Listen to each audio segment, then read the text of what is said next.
I just don't understand. What are we going to do with these corrupt people that are killing people with their backs? You know? Hang on.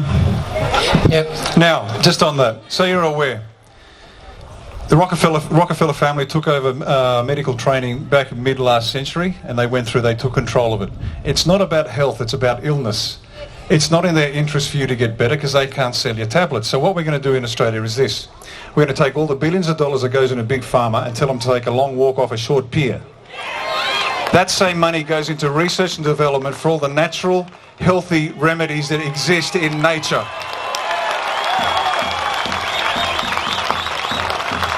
There is no disease on this planet that doesn't have a natural remedy.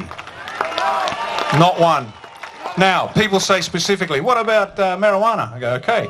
We're in favour of medicinal CBD oil. We're in favour of medicinal THC oil. We're in favour of hemp for food, clothing, rope and building materials.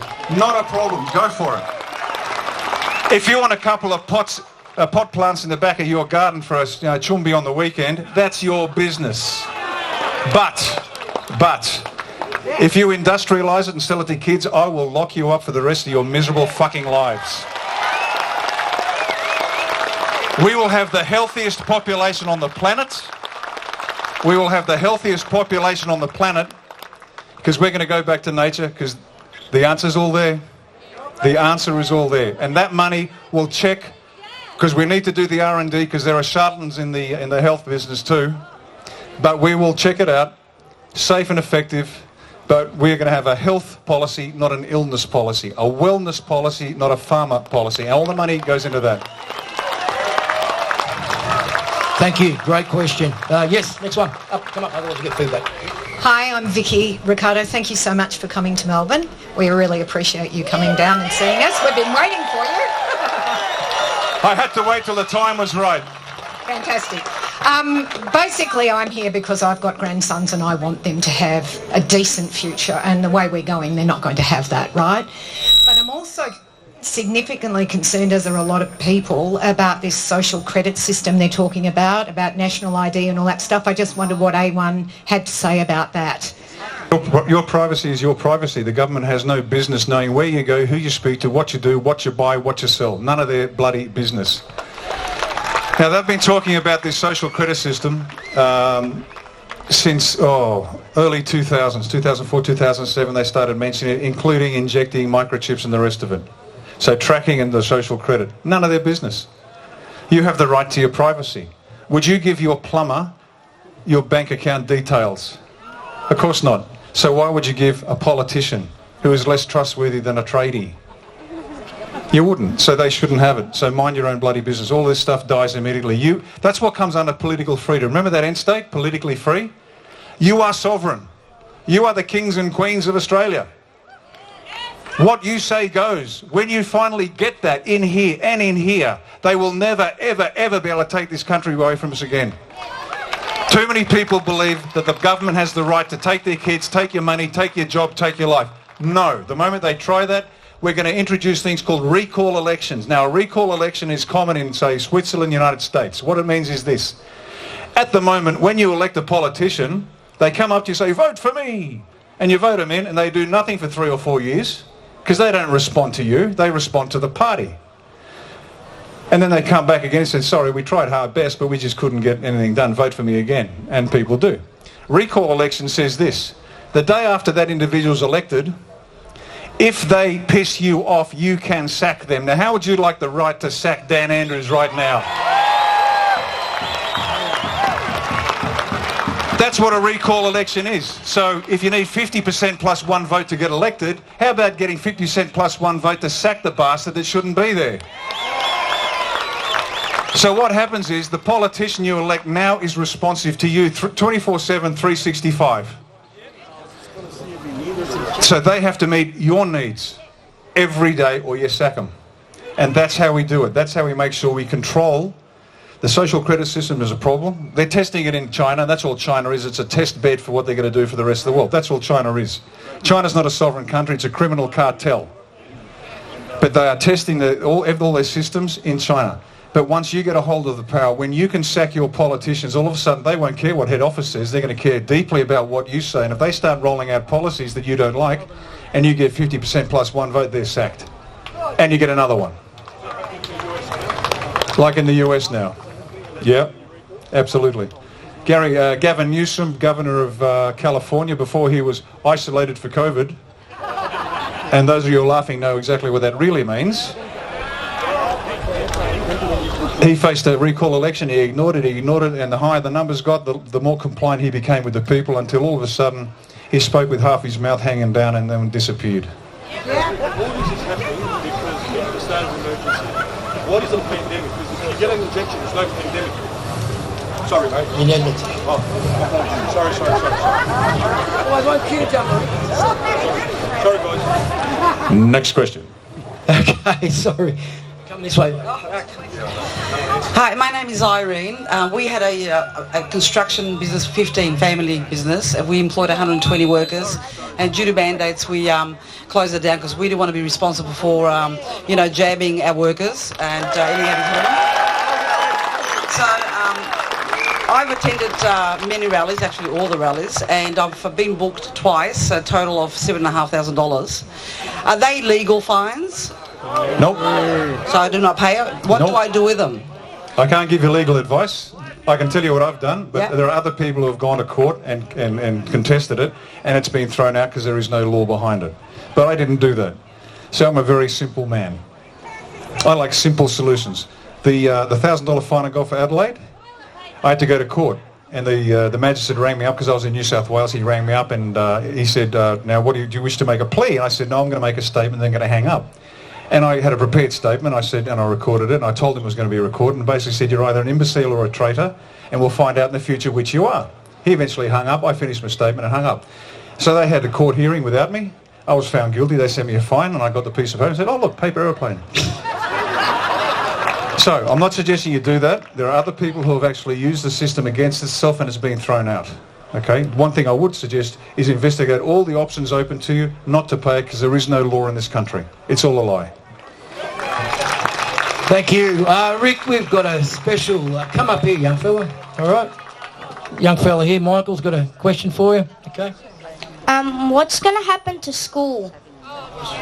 School's going to go from what it is today to the best times you've ever had. You're going to have the best teachers. You're going to learn real practical stuff. You're going to learn what I learned as a little boy. Now, when I was a little boy, we learned reading, writing, and arithmetic. We learned mentals. We developed our minds to really become smart and hard, right? But we also learned things that they don't teach anymore. Heroic stories from the past, all the heroic characters in ancient times, ancient Greece, ancient Rome. And they were what they called morality tales.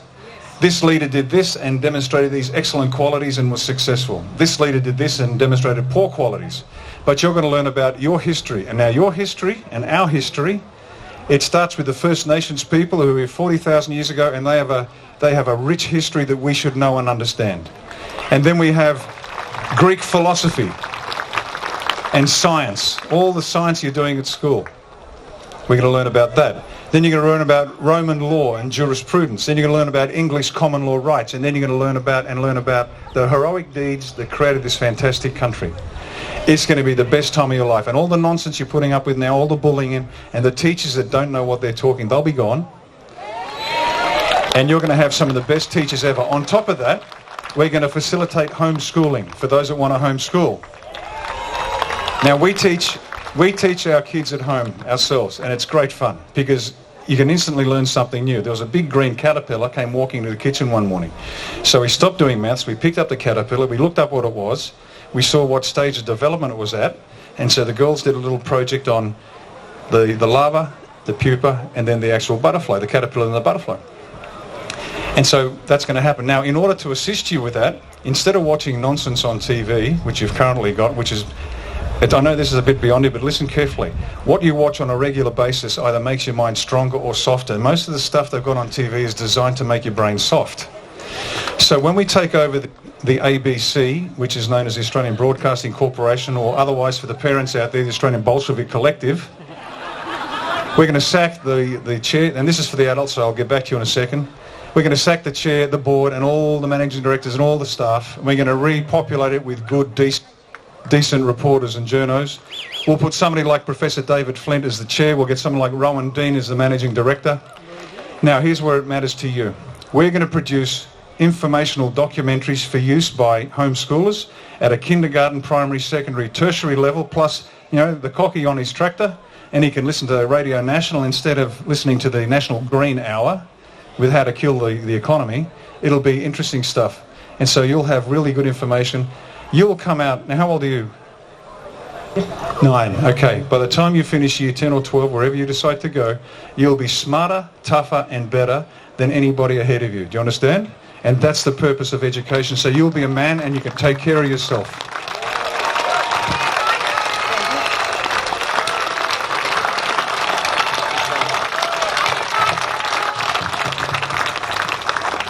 It's great. Thanks, Rick. And young fella, if I can just add a little bit to that, please, Rick, the education. Because there's a subject close to my heart. I've spent 16 years in the education system, running programs in schools, helping disengaged youth, primary school and high school. That's my background. And let me tell you this, and I promise each and every one of you, if I've got anything to do with it, these bastards, these gutless squibs from the Victorian Education Department, every single one of them are going to pay. Every single one. Because they make me sick. Sick to my stomach. They're globalists, and the indoctrination of our kids in this state is a disgrace. And every single one of those communist, socialist nitwits that run it, they are bullies and they are cowards. Any teachers out here will know what I'm talking about. If I've got anything to do with it, and I've begged him to have the opportunity, they are going to pay. Seriously, they will. Okay? I promise you. Craig has suggested a cage match. And he'll be in the cage and we'll just rotate them all through, and when he's finished he can throw them out and we put another one in. Yeah, please.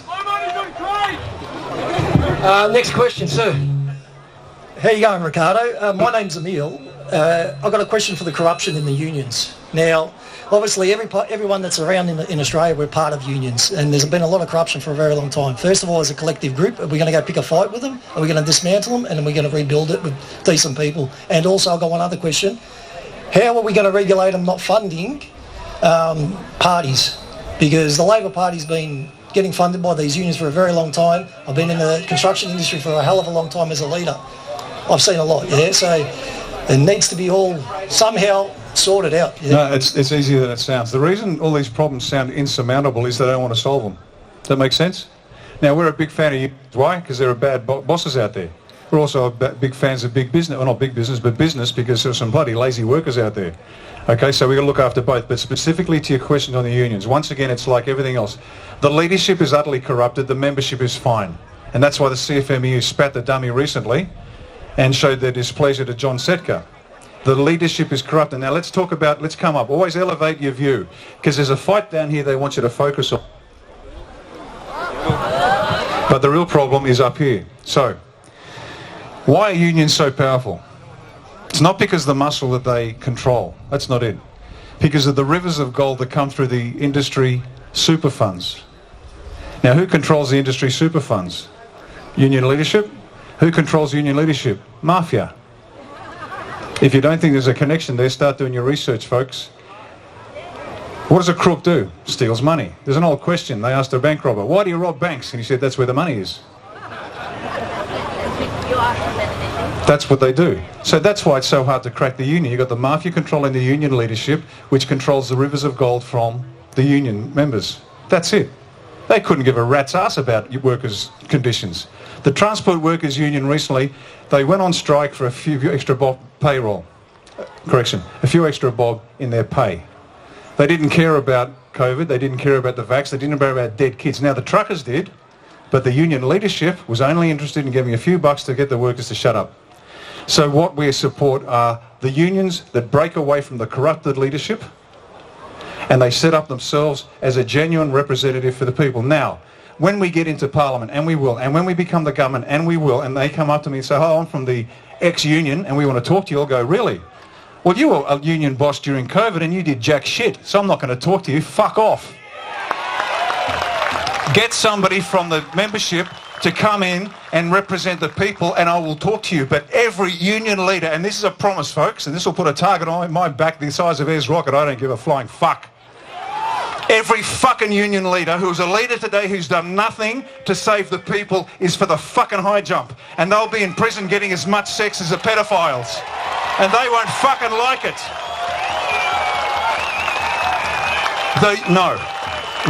Fucking listen. The union, the people are fine. The leadership is done. And the moment we get into power, and I promised I wouldn't go full colonel, but you know what? Fuck it. I have had a gutful of the leadership of this country in every aspect, screwing the people, killing kids, protecting pedophiles. Now, for those of you who think I'm a little rough, that's okay, let it go, let it go. Let it... Father, forgive them, Father, forgive them, they know not what they do. It's okay. I'm a big boy. It's okay. Listen, guys, we have to control this country. Stop giving it away. Don't give it to me. Take it. It's yours. You run your country. You run your electorate. It's up. It's up to you. No, got it back. I'm going to say it again and again and again. Every one of you must act. Every day that we delay is another child raped and killed by politicians, judges and police. We cannot wait. You can wait if you want to, guys. You can wait. Wait another week. Wait another month. Watch My Kitchen Rules. Build an army and stand out the front. And if you don't like it, then go do something else. But right now, our job is to build an army to stop it. And if you don't know how to build an army, join A1 and we'll show you. Try something, and if it doesn't work, try something else. If that doesn't work, keep trying something else. But every day we delay, babies are being raped and killed. It's as brutal as that, and that's not even the worst of it. They used to report satanic ritual abuse in Australia. Did you know that? They used to report it. You can find press, print and TV interviews about satanic ritual abuse until it became too uncomfortable for the politicians, judges, police, military, big business, unions, you name it. You don't think they know this is going on? Of course they know what's going on. And they don't care. As long as the cash flows, they will kill anybody and everybody. And a group that protects a pedophile, do you really think they care about you? Do you think it is so hard to believe that they'll poison the water, poison the air and inject you with poison? Of course it's not hard to believe, because that's exactly what they've done for decades. Every day we delay is more kids dead. More kids raped. Right now in Central Australia, in Aboriginal communities, there are babies with venereal disease. And yet the Aboriginal industry wants constitutional recognition. But they won't talk about what's going on in their communities. Now, the genuine tribal leaders do, but the Aboriginal industry at the top, all the alleged black leaders, the bullshit artists, the ones that take a payday, they live in million-dollar homes, they don't care. We must band together. We must build an army so big they are terrified of us. And madam, we don't need guns, we don't need anything, we just need numbers. I don't know if you've ever stood in a mob, a genuine mob. It's terrifying when they're against you, and my God, it's good when they're for you. This is what we've got to do. Join up, sign up, build an army, start a branch. Just need 5 people, you've got a branch, go for it. This ends when we say it ends, folks. It's over when we say it's over. Next question. Great response. Hey, Craig. First and foremost, everybody, I just want everybody to give a huge round of applause to not only Ricardo, Craig, but everybody in the A1 party for coming out, standing in the heat, and listening to our questions when nobody else would. Huge round of applause, everyone.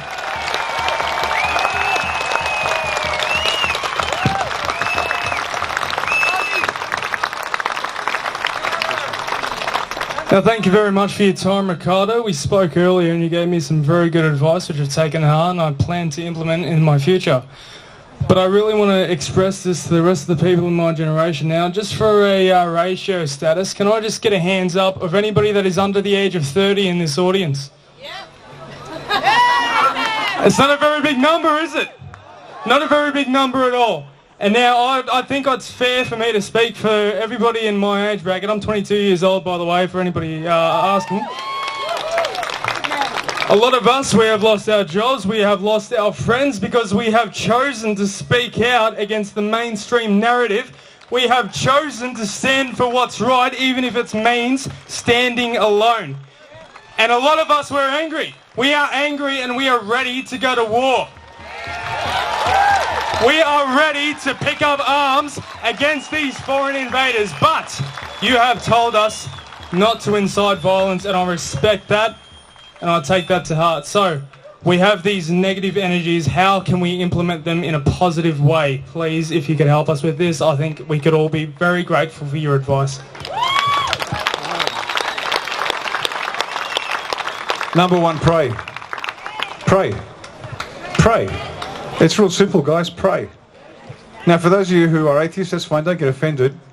But just demographically, over half this country identifies as Christian. The next 25% have belief in a higher power. You've got about 20% that aren't quite sure, and sort of 5 to 10% lunatic, but sort of extreme atheists that want to beat the crap out of us because we believe in a God. Now, here's something interesting just on the pray bit. There's a wonderful book called The Return of the God Hypothesis by Stephen Meyer. Anybody seen or heard of this? Okay, 3. Okay, I'm reading strange books. Okay, Stephen Meyer is a man of immense erudition, one of those genius guys. He farts and he comes out with solutions to problems. Here's the summary of what he says.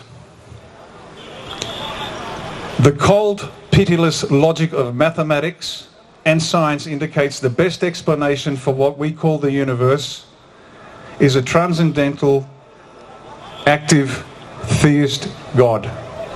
That's the best. Even the atheistic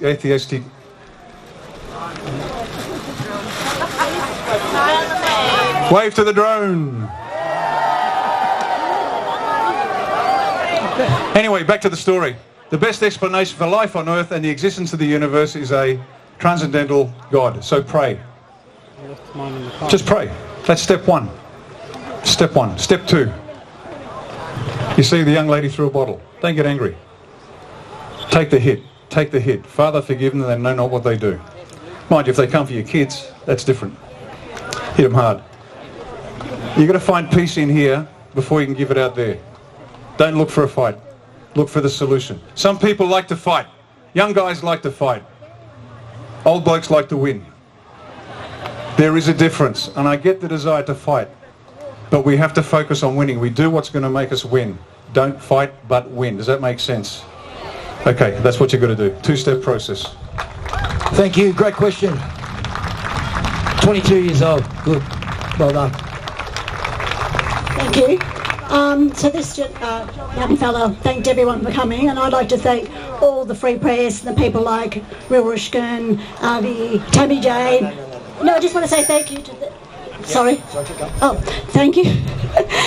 For all them, rain, hail and shine, for all the stories that they're trying to put out there. So I'm sick of telling people that the government's lying, the mainstream media are lying, you're not telling the truth, and they go, they wouldn't do that.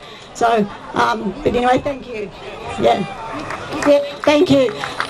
My question is, so we've seen people start to go to police stations with all the information and giving them, us telling they're going to lodge an inquiry, and they have to investigate it, and they have to go and collect the vials, the vaccinations, because they're poisoning people. Is that going to do anything? Is that going to work? Is that going to have action? So is that what we should be doing? Everyone must take the action that they think is going to work. As I said, the common law people are doing their bit, the Velvet Revolution are doing their bit. Yes, do it. Everything helps, because the more you hit, the more you nudge, the weaker they get. They start to get worried. Seriously, do whatever you can do. Is it going to be the thing that finally cracks the damn wall? I don't know. Is what we're doing going to crack the damn wall? I bloody hope so. But here's the thing. Everyone must do what they are doing. And you'd be surprised what turns them around. I used to get coppers come round to my place, knock on the door. Oh, hello, we're just here to check that you're adhering to your control order. And I said, thank you, thanks mate, but show me the control order, show me the signature at the bottom. Oh, we don't have a copy here. Really? But you feel free to leave. And they'd sort of get a bit, the first ones were a bit interesting. The second 2 came along and they warned me that the next ones might not be so friendly, at which I just laughed. But I said to them, have you got kids? Because coppers like asking questions. But they never like answering. Oh, we can't answer that. Okay, good. Do you want kids? Because if you take a vax, one of the side effects is it makes you sterile. Now, there's always a good cop, bad cop, and the good cop was asking the questions. The bad cop hadn't said a word until I said one of the side effects will make you sterile. And he went, what? He said one of the side effects will make you sterile. His face drained. Eyes were like dinner plates, just funny. And they walked away, and the next team never came. You will never know what works, but you've got to keep trying. You've got to keep trying. You've got to keep chipping away. Eventually the tree will fall. You know, you might chop away and take away big chunks. You get tired, you walk away. Somebody else picks up the axe, hits the same spot. It'll eventually drop. Just keep working. The other benefit to doing stuff is it gets you strong. Because there's nothing worse for your mental health than sitting there saying, I'm a victim. Get out and do something. If you do something, you will at least be tired because you've been trying. That will keep you strong. It will keep you energized. The only people that are depressed are the ones that are sitting down doing nothing. The rest of us are too tired to get depressed. We're up late, we're up early, you know, we're at this 24/7. And so are a lot of people. This guy's sending out emails at 2 and 4 in the morning. Just keep moving forward. You will win. You will win. We will win. A question. Thank you. G'day, it's an honour to meet you today, and thank you to everyone. First and foremost, you talked about Section 100 of the Constitution, Commonwealth of Australia Constitution. Who has a copy of it? And Ricardo he talked about Section 100. At the beginning of our preamble, it begins, whereas the people united in one indissoluble union under the blessings of Almighty. Go to your federal minister, get as many copies of the Constitution and read it, and Ricardo guides you as well.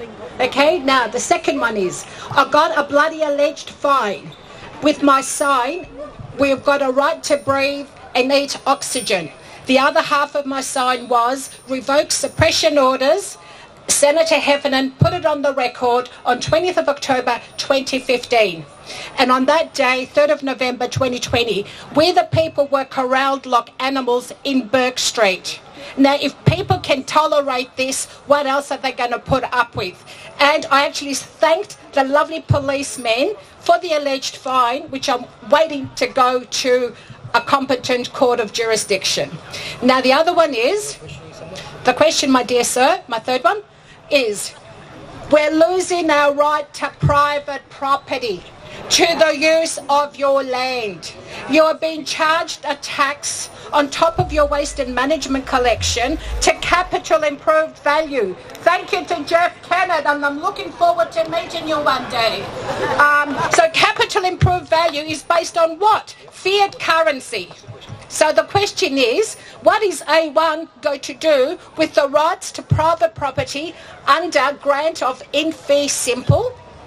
And also be aware that Daniel Andrews, could say another name but I will not swear, he privatised our titles office to First State Superannuation Fund for $2.86 billion for 40 years. He leased it. Now all our titles are handballed over to a computerised PEXA system, Property Exchange Services, which is controlled by Commonwealth Bank and Link Group, and they also went onto the share market. You can buy one now for $20. So now, to wrap it up, we need to claim back our rights to our private property because we bought the property. We paid stamp duty.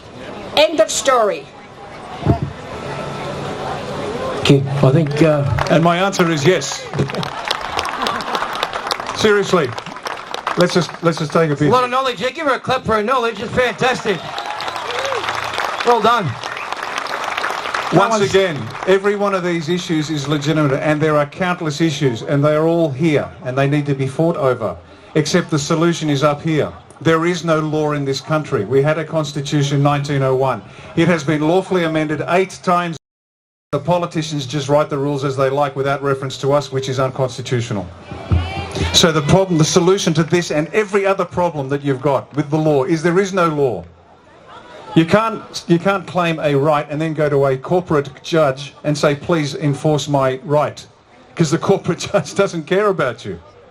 There is no law in this country. We must, and our policy is this, answer to the question.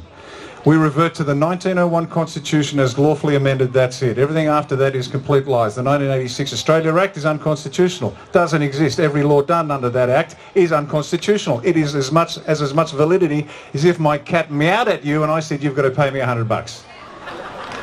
It has no authority. And this is what people really have difficulty grasping, that we have been conned in the worst possible way. There is no law in this country. It is fake.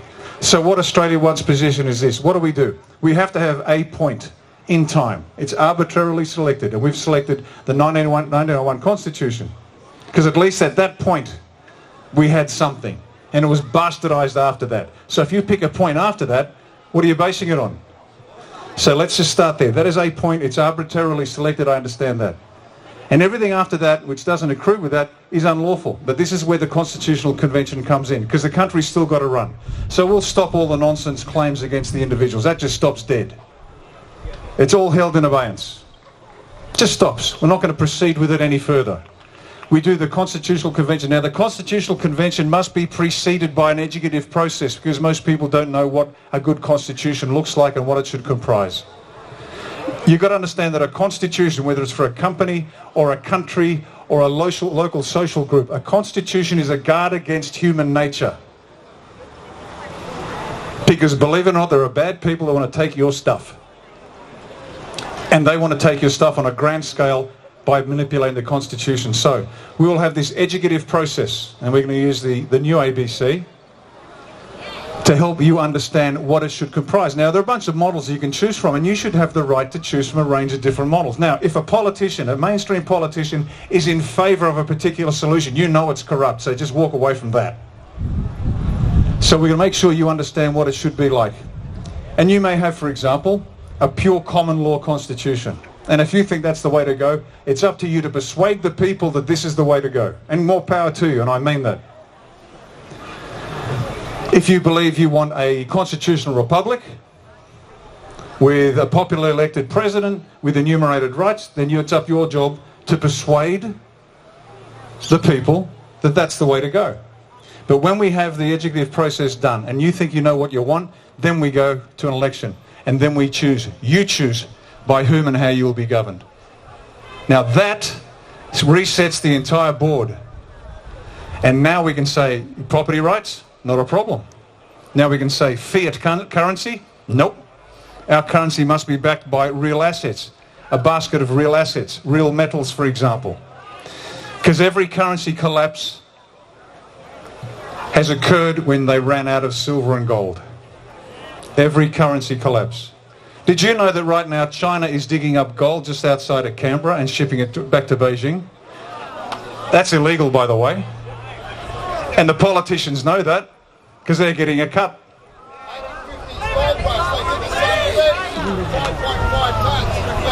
Nothing has changed. They are digging up the value of this country and sending it overseas so they get a nice pension plan. So the solution, as I said, I'm a lazy guy. I don't like fighting 15 fights when I can fight one and win. The Constitutional Convention is everything. A complete rewrite from start to finish, one that you understand and you know and you like. And when you get that constitution, you will understand that you are sovereign, and any government that tries to go beyond its remit will be teetering on the edge of sedition and treason. And it won't be worth it. And because you're going to have recall elections, you'll be able to rein them in and say, no, you don't, buddy. This is our country, not yours. You do what we say. Thank you. You were next, yep. Hi, Ricardo. My name's Sophia. I've got a question that touches on a global issue. Obviously, you mentioned the corruption that's permeated various organisations of Australian society. In order for this tyranny to have spread worldwide, there must be a similar level of corruption in many other countries as well. For that corruption to happen, someone's buying other people out. That someone, we all know the name of the usual suspects, your Gates, your Soros, Rothschild, Rockefeller. There's talk that even above them, there's a handful of families whose bloodlines run many centuries, and most of the people don't know those names. they've been very quiet. How does the world ensure we cut the right head of the right snake?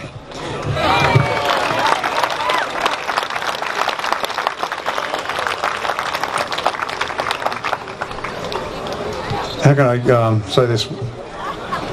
Everyone does. Lovely summary, thank you. How far up do we go? How far up do we go? Because if we don't get to the top, it'll just recreate itself, correct?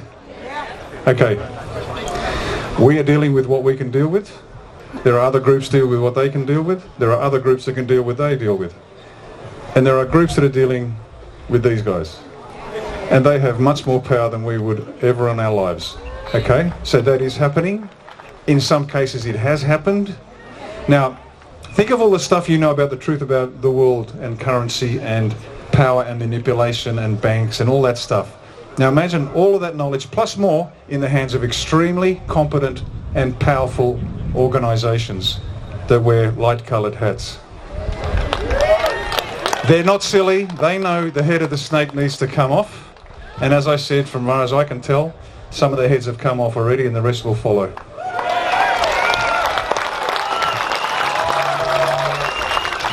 Thank you. Great question. Hello, Ricardo. My name's Rose and you're an honourable man, and I just wanted to thank you for your service as well. I recently got stood down, and I hear now that the company's running on skeleton staff because they've all got COVID and they've all been double jabbed, and they've also got an ad because they're hiring people. So I just banged my head against the wall with the moronic attitude, and you can't even turn to Fair Work for being dismissed. Who do you turn to? You turn to A1. We're a family. And that's a sort of throwaway line. We have a lot of stories like that. And I've been in that same situation. I ran out of money. And I've got a wife in a wheelchair and kids to feed. And I went to one of my mates and I said, mate, can you lend me a couple of $1,000? I've got rent to pay and there's no food in the cupboard. That's the famous rice and onion story. It's true. And I just said to him, mate, can you lend me a couple of $1,000 because I can get through in a little while, but I just got to tide me over. And he said, not a problem, boof. In came the money. It got me through that stage, and since then we're okay. We're not, we're still living hand to mouth, but that doesn't matter. A1's all about that. This guy's an A1. I've known him for years. He's an A1 member. He's on our team. And I just said, mate, I need some money. Can you help me out? That's what A1 does in those in extremis moments when you are literally running out of food and rent and whatever. Ask. If you need help, put your hand out. A1's there to help you. Join up, work, earn your place in the team. But if you're in harm, ask for help. We can help you. This will come to an end sooner than you think, but we've got to keep moving forward. Okay. Thank you. Next question. Hi, Ricardo. I have to say that you've been a bit of light in the dark. It's been pretty hard for most of Australia, and I'm sure that we all love Ricardo's videos and we look forward to them to inspire us all. My question to you is that I have read and heard that the pharmaceutical companies are taking no liability for injury to people, but if the jabs were made with intent to cause harm, all liability is null and void and they are capable of being sued. If that is true, are we going to see the pharmaceutical companies on their knees and the money dispersed to the people that are injured and to the families that have lost people to these poisonous jabs? Yes.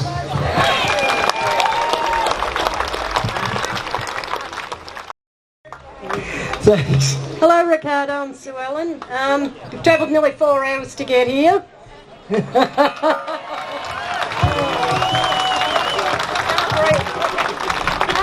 got a couple of quick questions. My sister asked about Peckamaroo, what you know, and also I'd like to know what you know about med beds. Having no family member that knows somebody who's built one. And my son would like to know when he can get back to Western Australia. He came here for my daughter's funeral in April, and he's still here. Okay. Peckamaroo. The little I know about Peckamaroo, it's a company that registered a bunch of business names like the Queen of Australia and things like that in order to have the copyright, the trademark, so they can make money. In and of itself, as far as I can tell, I'm not saying this is correct. It's not a big issue, but I had a quick look. And to my mind, that's all it looks like. It's not actually a front for the globalist organisation. I could be wrong, but that's as far as I know. In relation to med beds, again, I don't know a lot about it. I've read and heard. I've heard many contradictory issues, and when I investigate a subject and there are massively contradictory approaches on it, I read what I can, but I don't make any assessment and I don't make any plans based on it because it's too vague. Now, if med beds are real, great.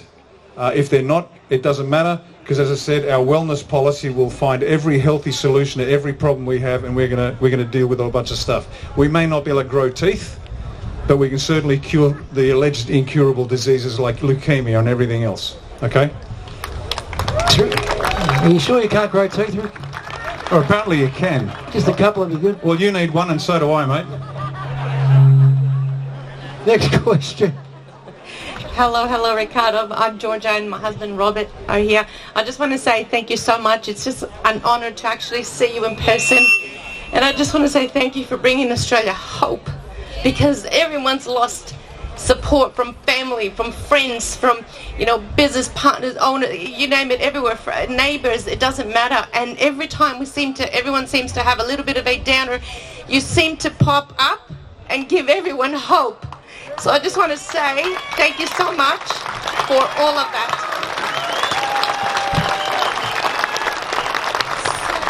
I have a little question, and then my husband's got the big question. For our loved ones that have chosen to have the jab, is there anything that can be done to help them? Yes, there is. On the first one. Now, we're not going to save everybody. It's just not possible. But the good news is this, and this gets back to wellness rather than pharmaceutical nonsense.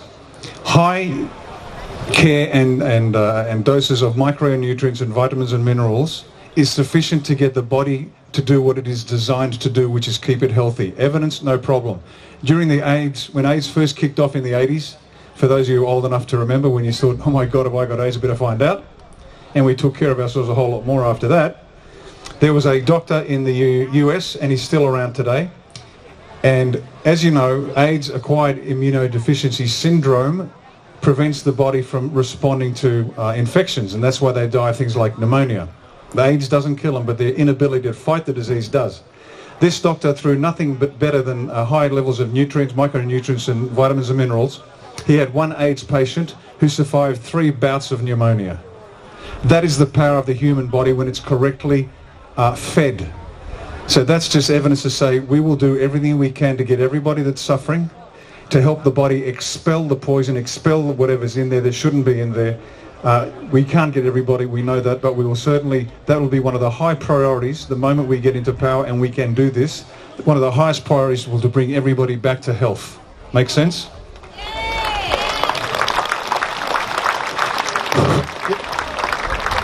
Thank you. Ricardo, how are you, mate? I just wanted to talk or ask more about what will happen with the banking system. My wife, both of us are coaches, business coaches and life coaches, and we're just sick and tired at the moment, especially seeing so many business people suffering, getting squeezed by the banks. So many people have lost their, due to what's happened. But as we all know, I think they're as corrupt as our government that bloody runs this place. So what will happen in that situation? Okay, and this is, again, we predicate all our policies on what we can do ourselves. There's stories internationally about Nasara Gassara, which I won't go into because we have no control over it.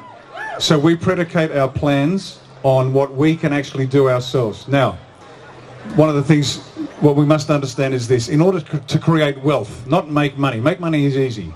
You go to job, you get paid, away you go.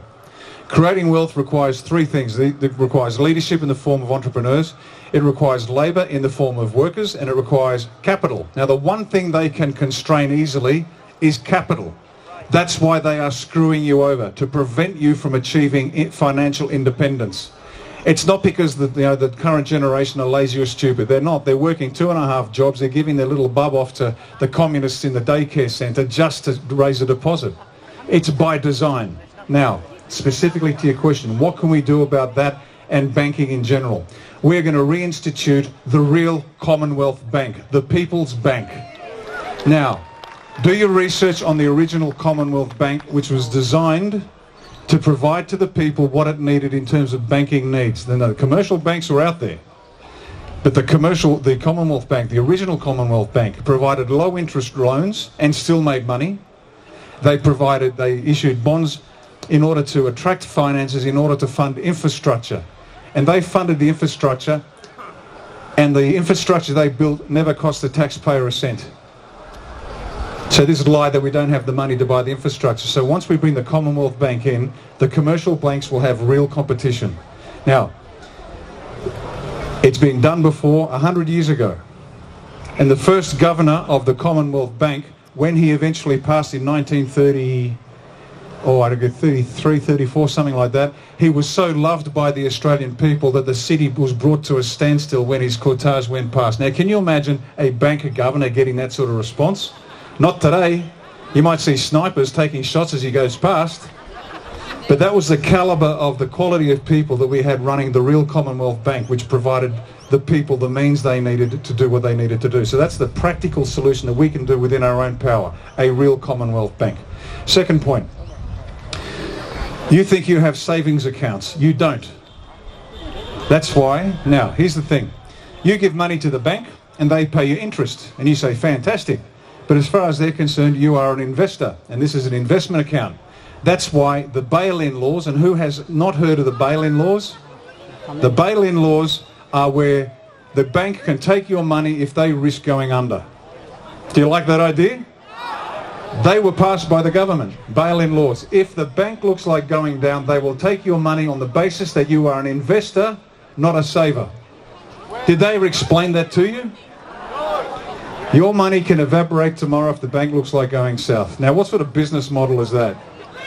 So when we get the Commonwealth Bank, the real Commonwealth Bank, not the crooks that are out there now, and come and sue me, go on, big banks, why not? Take a cue. Big pharma, big banks, big everybody, come and get me. When we get the real Commonwealth Bank back, the money, there'll be a rush on the money, it'll come into us, and they're going to have to start behaving themselves. And that's the best way we can give the power, the financial power, back to every individual so they control their wealth and they get that financial independence which the communists and everybody else doesn't want you to have. They don't want financial, they want serfs, they want slaves, they want people that have to live hand to mouth. You get financial independence, all of a sudden you get a bit uppity. You have opinions. You want those opinions expressed. That's what they're terrified of, and that's what we want to bring back. So it's a long answer to a short question, but if you get the foundational elements right, the little bits here are solved because we've fixed the big bits up here. Make sense? And you will have the best banking system on the planet. Our money will be backed. It won't be fiat currency. And if you don't know what fiat means, it's not fix it again, Tony. Doesn't mean that. Fiat currency is fake money built not on real assets. The Australian dollar will be absolutely solid. It'll be backed by a basket of real assets. And if you want those real assets like gold or silver, you're allowed to have them. Because as you know, governments around the world have prevented you from buying and owning precious metals because that makes you independent of their system. We have to give you as much power back. So if you want gold and silver, you want to trade in gold and silver, you want to trade in cryptos, that's your business, it's your money. Do what you like, as long as it doesn't threaten the sovereignty of Australia. Make sense? Take your money out, do what you like. It's your money, folks. It is your money, it's your country. And as long as it doesn't threaten Australia as a clear and present danger, which is what it can do. Thanks, mate. What about our super? Thank you, Rick. Super? Oh, sorry. Sorry, guys. We'll just continue on with the line. There's been people waiting, so yeah. Thank you, sir. Just a quick one, Rick. 3 parts. The first one, and I'll do one by one if it's okay. What's the actual definition of a pandemic? Because all these jabs are on the premise we're in a state of emergency. Outside Victoria, where he's passed the laws, you've got 2 and 3 people dying in WA. How can this continue 2 years on? It's a lie. It's all a lie. It's just a lie. There is no law. Dan Andrews can say, according to Dan Andrews, he can say, if I get out of bed on the left-hand side, everybody that's a left-handed person must blow their brains out. It's as dumb as that. Don't look for definitional issues. Again, look at the major issue that's at play. If you argue the definition of pandemic, you can do that, but it's not the point. The point is the guy should be in jail and then hung.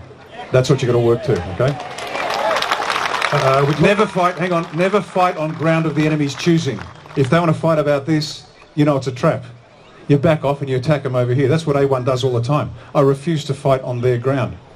Okay, we talk about fear, and I think I've put a lot of fear into a lot of parents and kids. so I'm not sure, but in Victoria they've passed the age of consent to 12 years old.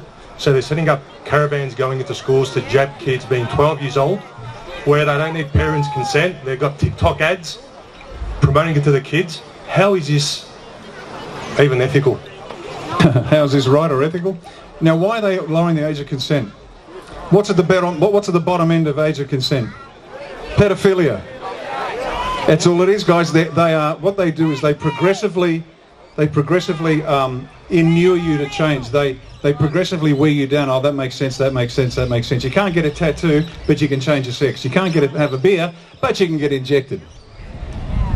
Folks, if you've got kids and they're doing it, take them out of school. Why do you think we took our kids out of school? I mean it. Your primary responsibility as a parent is to protect your children, not hand them over to the state.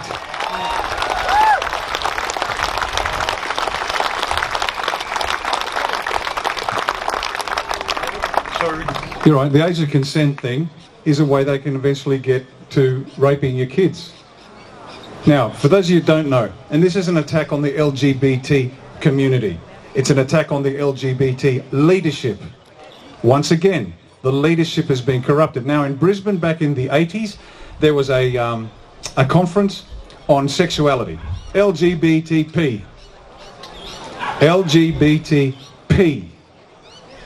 Because they want you to accept the idea that pedophilia is just part of the spectrum. They tried that in Tasmania recently. The ABC ran a thing saying, oh, don't call them pedophiles, call them minor attracted peoples. They are testing the water, just like they're seeing how the pushback goes. Now, isn't it funny, even in prison there's only one rule, pedos die. What they are doing, and this is why you should write to Ita Buttrose and say, Ita, why are you promoting pedophilia? Why aren't you exposing pedophilia, Ita? Now, if you go home tonight and don't do it, don't blame me if they keep doing it, guys. Come on, do your bit. But they are pushing the age of consent down so they can have sex with kids. Now, you think that's bad. Okay, let's take it a step further to see how far down the rabbit hole you've been. Who here knows about the full-term abortion issue? Okay, a lot of you. Now, you know that at this stage, it is legal, and there are kids here, so I'm going to be very careful. It's legal to oh, bug, I wish the kids weren't here. It is legal to, okay, you know what, let's do this. Partial birth abortion. The doctor partially delivers the baby's head is still inside the mother, so it's not formally born. He gets a pair of Metzenbaum scissors, shoves in the back of the head, opens an incision, gets a vacuum pump, puts a vacuum pump in the back of the head, sucks out the living brain, the cartilage head collapses. This is legal in Tasmania, Victoria, New South Wales, Queensland, South Australia, and they're now going to WA. We let it happen. Ladies and gentlemen, we let it happen. Now, we protested in New South Wales, a small group of us, but we let it happen. We are no longer a moral people, because morality is knowing right from wrong. Now, I mention this to people, and they go, but it's legal. But it's legal. Now, that's not the beginning of it. You think that's bad. They are now talking, and have been for some years, talking about post-birth abortion. There's a gentleman called, and gentlemen I use the term advisedly, called Peter Singer, AC. He was given an AC, the highest honour by Julia Gillard. Now, Peter Singer is a bioethicist, so he's self-described bioethicist, who's an animal rights activist. And he writes and believes that a baby does not achieve personhood until 2 years of age. Now, if you think this is nonsense, this goes back over 2 decades. If you think this is nonsense, they recently published an alleged poll that stated that, oh, who knows, 40%, 30%, 80% of Belgian doctors and lawyers think that post-birth abortion should be legal. This is where they are going. If it happens, guess who's to blame? You and me, because we didn't stop it. Now, this has been on the books for some time. Liberal, Labor, National Greens, UAP, they're all silent on it. They are all silent on this. Fucking dogs! How far is this going to go before we say enough is enough?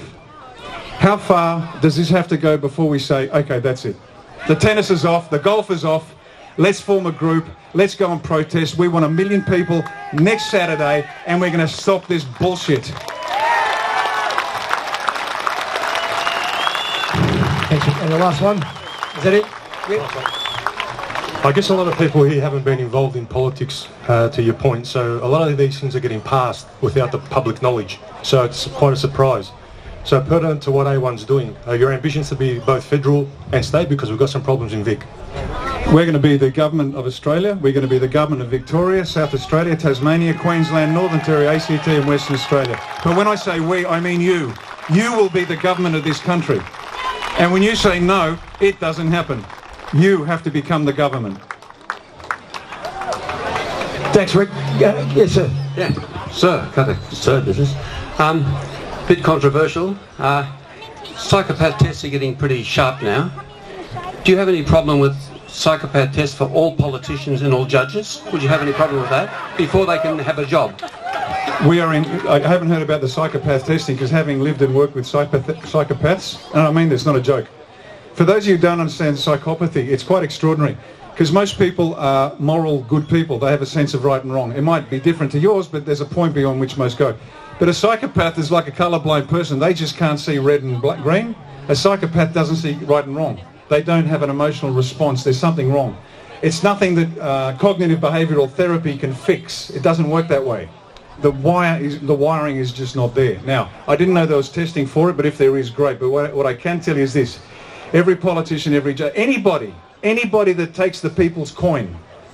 Now think about this. This goes from the Prime Minister, every High Court judge, every copper, every ASO 4 grade typist that takes the people's coin will be checked, security checked to make sure they're not blackmailable. High levels of testing for every politician because politicians aren't security tested. The staff are, but the pollies aren't. So they're all going to be tested to see whether they're blackmailable because that's how it works.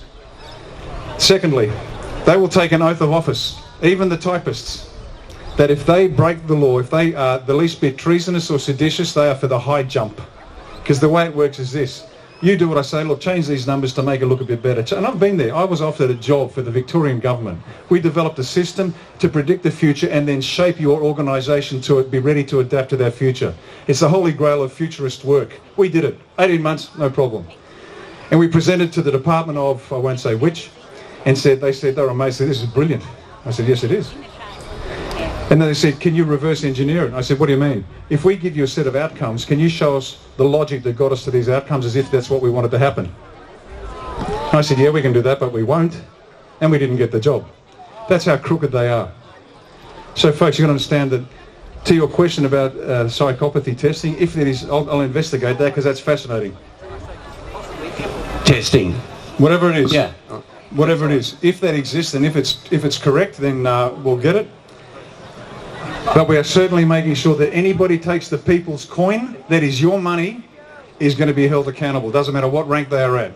This way, nobody's going to want to be a politician. Nobody's going to want to be a bureaucrat. Nobody's going to want to be a general because they are for the high jump. Any bent people out there, they're done. Thanks, Rick. Great question, sir, too, by the way.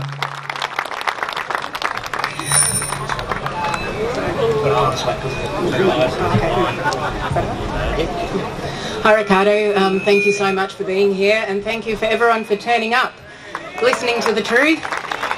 We are a group of people that have been going to every rally every Saturday, obviously protesting against the obvious. But there's something that we've been protesting about that's not so obvious and things that people choose to ignore, and that is the suppression order. And I was wondering if A1 was and had the power to be able to lift the 99-year-old suppression order. We have people like Gabby Chung, Dale Holmes, Daz Peterson who are up there talking about satanic ritual abuse and the pedophilia in children. We have first-hand knowledge of satanic ritual abuse survivors that continually get discredited because they have a condition called DID. That means that they cannot talk about their problems because the mental health system will say that they have no credibility. The problem that we have is that people at these rallies, the organisers, every time we go up there to say, can we talk about this, they say people are not ready for it. People aren't ready to hear about child sex trafficking. People aren't ready to hear that our parliament are corrupt and that their modus operandum is to harvest children's organs and to drain children's blood for adrenal chrome.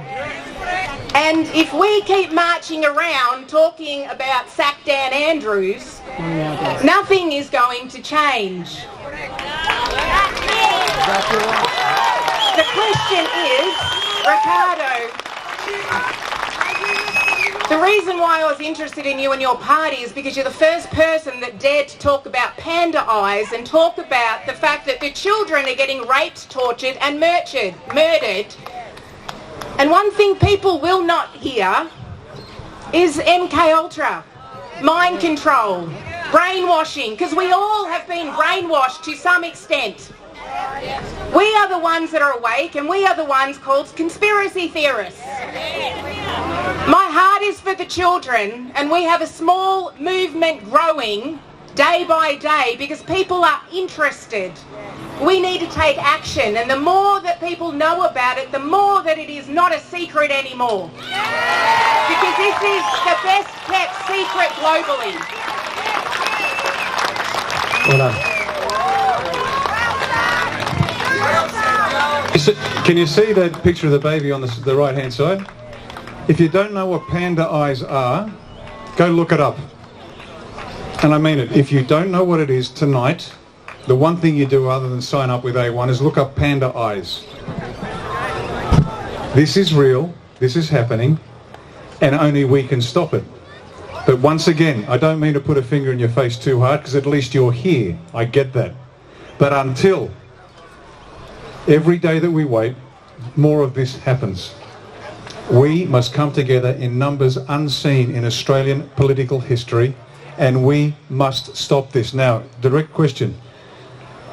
The federal government, for those who don't know, not the federal government, there is a 90-year suppression order on the names of 28 VIP pedophiles as released by Bill Heffernan. The suppression order went in 2005. There's another suppression order, an 80-year suppression order as a result of the Mulligan inquiry in South Australia, protecting more VIP pedophiles. We've done some research. There are in excess of 40 suppression orders Australia-wide. 40, in excess of 40 suppression orders Australia-wide. Do you want to know the names on those suppression orders? Does Australia have the right to know who is raping and killing kids? That's what we're about. This is about kids first. Nothing else we do matters if the kids aren't safe. That is priority number one.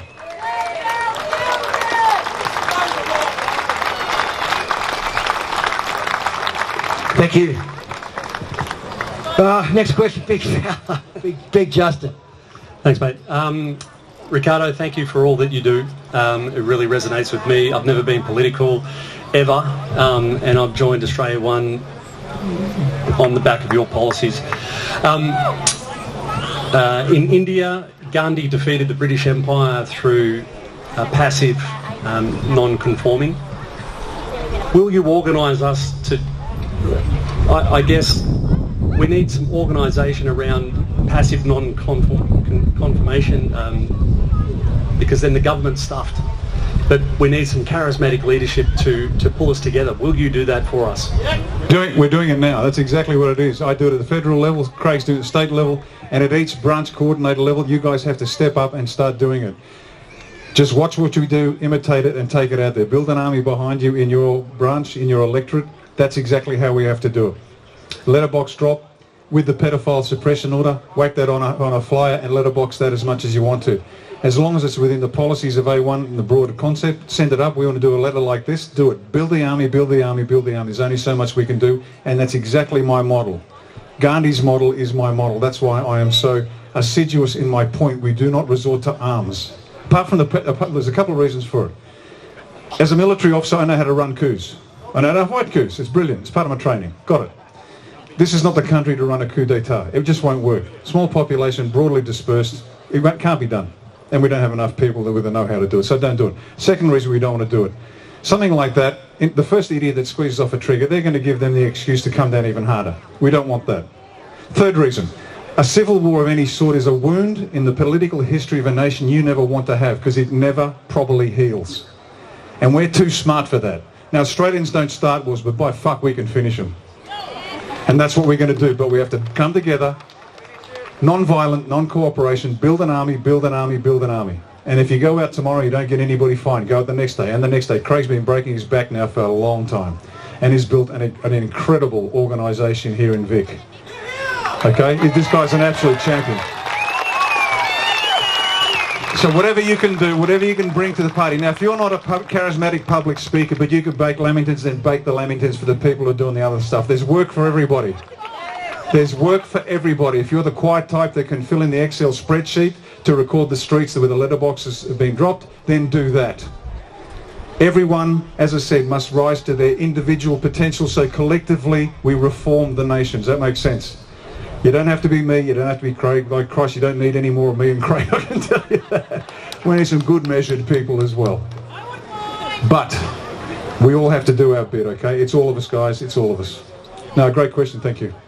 Thanks, Justin. Thank you. Okay, next up. Caroline, thanks for coming to Melbourne. We're all looking forward for you to come and, you know, my pleasure. Tell us. So my question is, well, I believe there's Alliance helping us to clean up the dumps and all that. So what's your connection with them? And what's their progress? When are we going to see some real stuff coming out in the news? Or maybe is EBS coming, please? DUMS, EBS and the cavalry. Don't wait. Start now. You must save yourselves. Stop waiting for help. Stop waiting for help. Are things happening? Yes. Will I talk about it? No. Do I know everything? Absolutely not.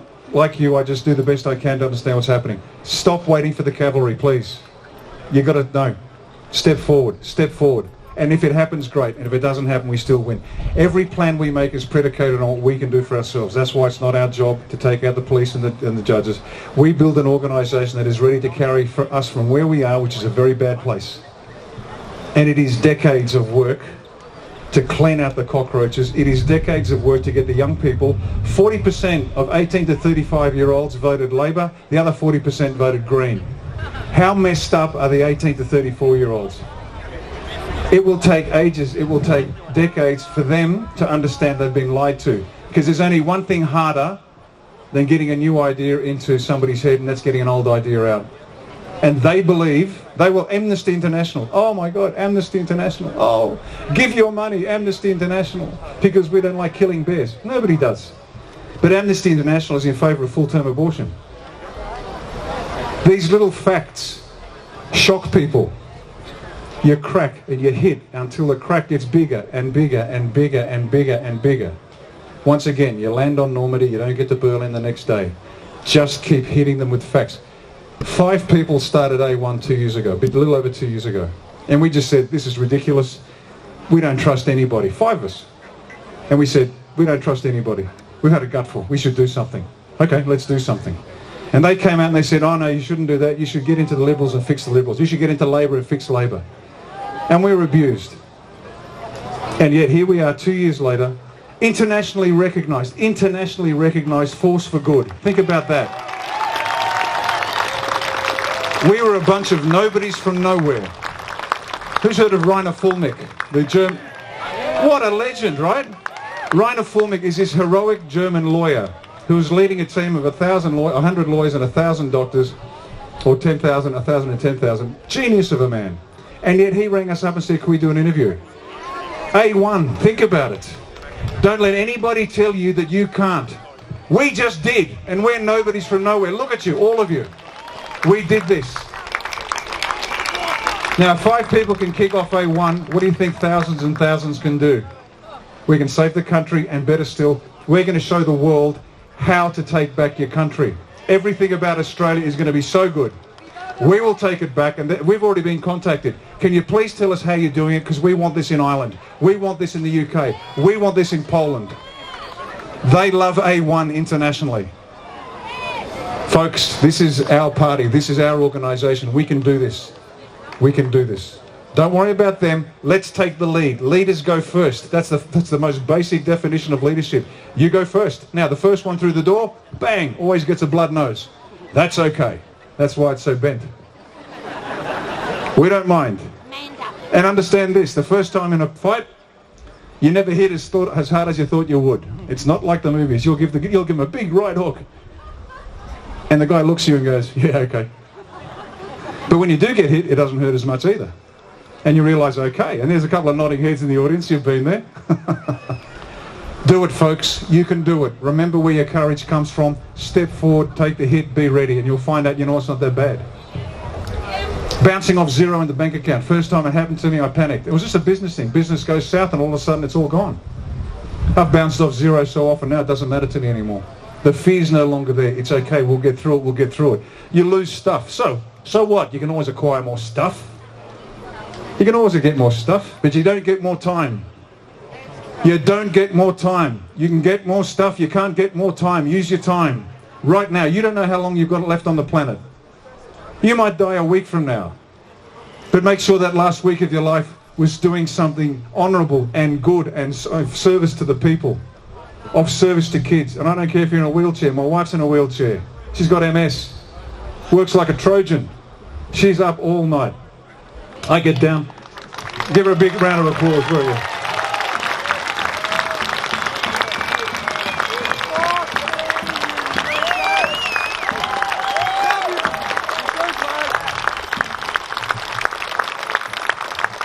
She just blew a raspberry at me.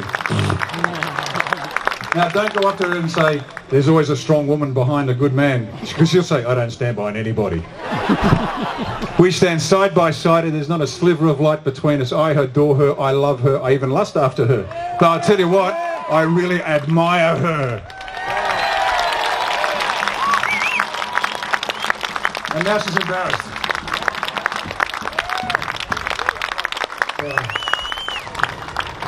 You just scored a few brownie points there, Rick. But anyway. Thanks. Is it? Oh, you're next? Yep. Okay, thank you.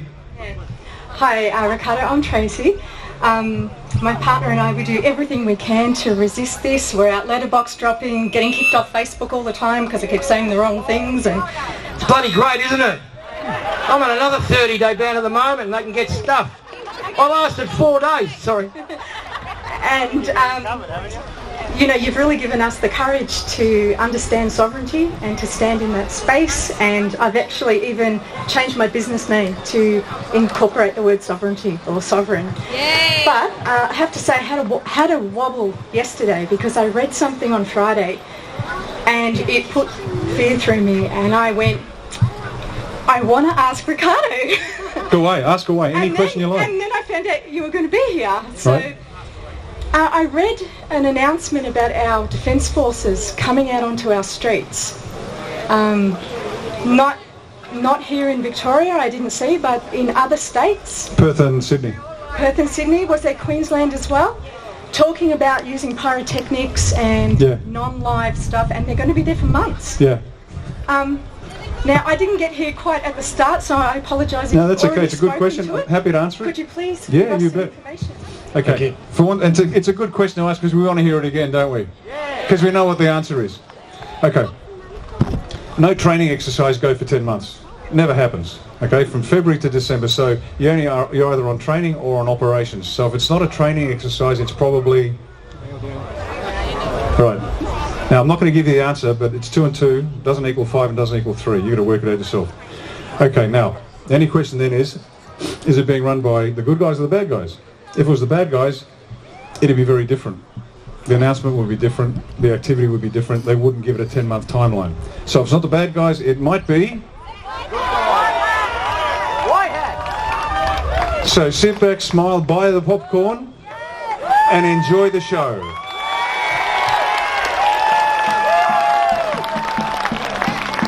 Now, if you get the wobbles, that's a good thing. I mean this, folks, if you sort of go, I'm ready to go, and you take your few steps and you're feeling great, and then all of a sudden, whoa. You know why that's a good thing? Because you're stepping out of your comfort zone. Wolfgang Goethe, any Germans in the audience who know who Wolfgang Goethe is? Brilliant man, read his stuff. There's an invisible line. Once you cross it, the world opens up. But you got to cross that invisible line.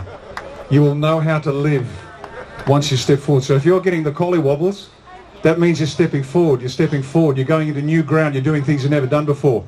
And it's scary. And I've been there. I literally have been there. Believe it or not, I wasn't born 6'3.5" and 228 pounds of Special Forces Colonel. I used to be that big and used to shit in my pants.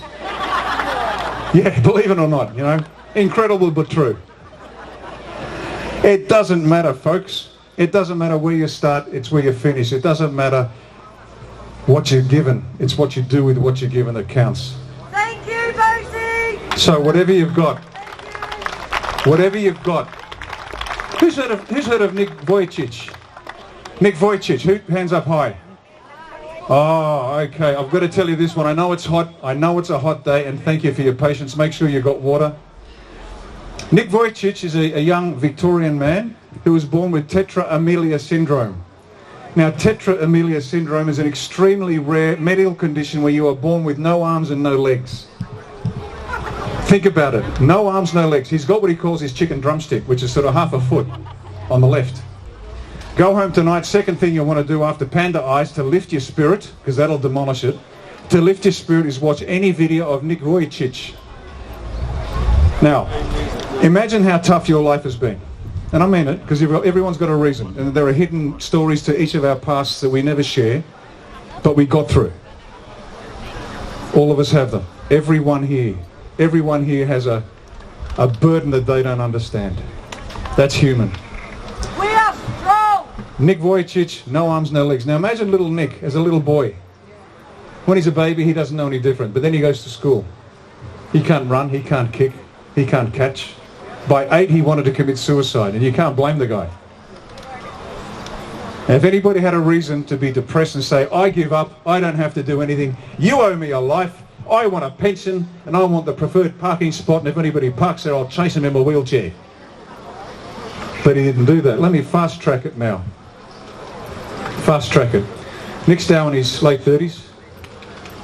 He's a CEO of a multinational corporation. He is the pastor of a church, international church, and he spends his time saving lives. He speaks at kids' schools, he speaks in prisons, he has hardened murderers and rapists in tears of reformation, of redemption. This is a boy who was born with no arms and no legs, and he didn't sit there for the rest of his life saying, I wish I had arms and legs. He took what he got and did something meaningful with it. Every one of you has something. I had a guy in front of me, good mate of mine, Pickles. Pickles and I met in the Middle East.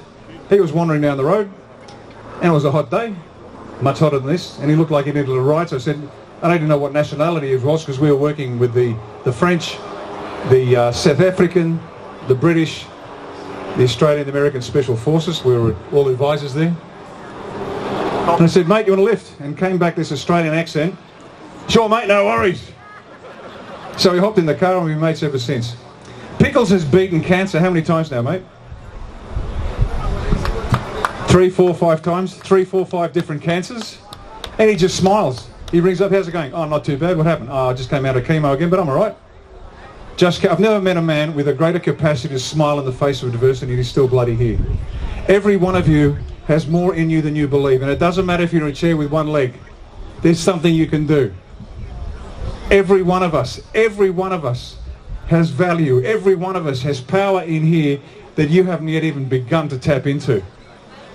Every one of us. Every one of us. And the moment you tap into that power,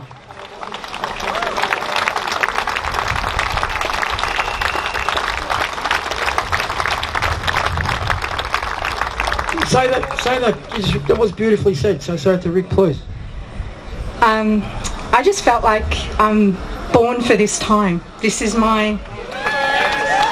And to have that wobble was really disconcerting, and the first person I wanted to talk to was you. And I've never met you or anything, and to find out that you're here, there's a long story of where I got my guide picture done, and this lady said this has never happened. This guide is looking up, they're always looking down. looking to the future. You're here for something big. And I never understood what that was until now, you know, this time. And I really feel that all of us are.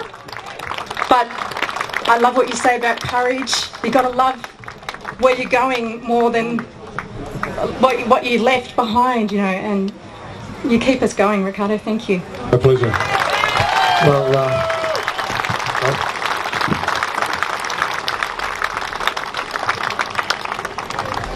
these are the worst of times. These are the best of times. Hard times produce good people. It's produced you. You asked for this moment in history. You asked to be part of it. You are here now. What are you going to do with it? What are you going to do? Surrender's not an option. Thank you. Hi Ricardo, my name is Mariana. I'm a teacher, or I was. I lost my job after 35 years of teaching. You're still a teacher, you just don't have a job. Yeah, due to the mandates. And I was the only teacher at the school that refused to teach about global warming. And looking at what is happening internationally and how in the UK they're sort of like backing off, or seem to be backing off of the mandates, and it seems that they're going to, or planning to, replace the mandates or vaccine mandates with the Plan B, which is the global warming mandates. So I was interested, what are your thoughts on that, and what are we going to do in Australia, and how are we going to approach that? Thank you. You're very perceptive. That's exactly what they're doing. They're reintroducing the global warming nonsense because the pandemic's having a bit of it's having its own wobbles, and that's a good thing. And so they want to bring back the global warming nonsense. Okay. First of all, there's not enough CO2 in the atmosphere. CO2 levels, parts per million, actually dropping. If it drops below a certain level, life on Earth ends. That's point number one. Point number two, anthropogenic global warming is complete nonsense. We know it's nonsense. The ice core demonstrates that we had high level concentrations of CO2 in the atmosphere, and there was no global warming. In fact, we're heading for a global cooling. The solar cycle, we're heading for a global cooling. Cooling kills more than warming does. These are hard facts. So what is A1 going to do about it? First of all, because we know it's a lie, every green scheme will be thrown out. Everybody making money off that will be thrown out as well.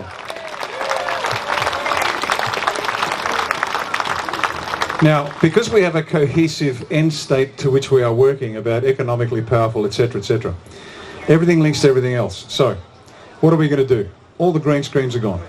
Finish bust. Secondly, all states will be energy independent.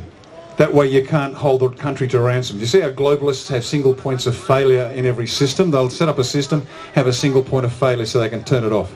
Right, so we will make every state energy independent. We'll have more states, so it's harder to control the country. So North Queensland can become Capricornia, for example. And so we'll have more states, maybe about 9. Harder to control. Now, with the global warming, because every state is required to be energy independent, Victoria, which has got tons of brown coal, burn brown coal because it's cheap as chips. Now, the reason we need cheap energy is because that's going to support manufacturing, because we've lost 98% of our manufacturing sent to South Korea, China and everywhere else, because they know that if you remove the manufacturing capability from an economy, it falls over. This is by design. There's a document we've shown you before. It's called New International Economic Order, Implications for Australia in 1980, where they actually, a Senate Committee on Foreign Affairs and Defence, actually examined the New International Economic Order, which is the precursor to the New International Economic Order, and it outlines how they have to make sure that Australia buys this nonsense. It's all going to go back. Lima Agreement, Club of Rome, it's all gone. It's all gone. Cheap power, burn your brown coal, burn your black coal in New South Wales, have your hydro in Queensland, have your thorium, for example. Thorium is an alternative to uranium. It is yet to be proven, but we have the second highest reserves of thorium on the planet.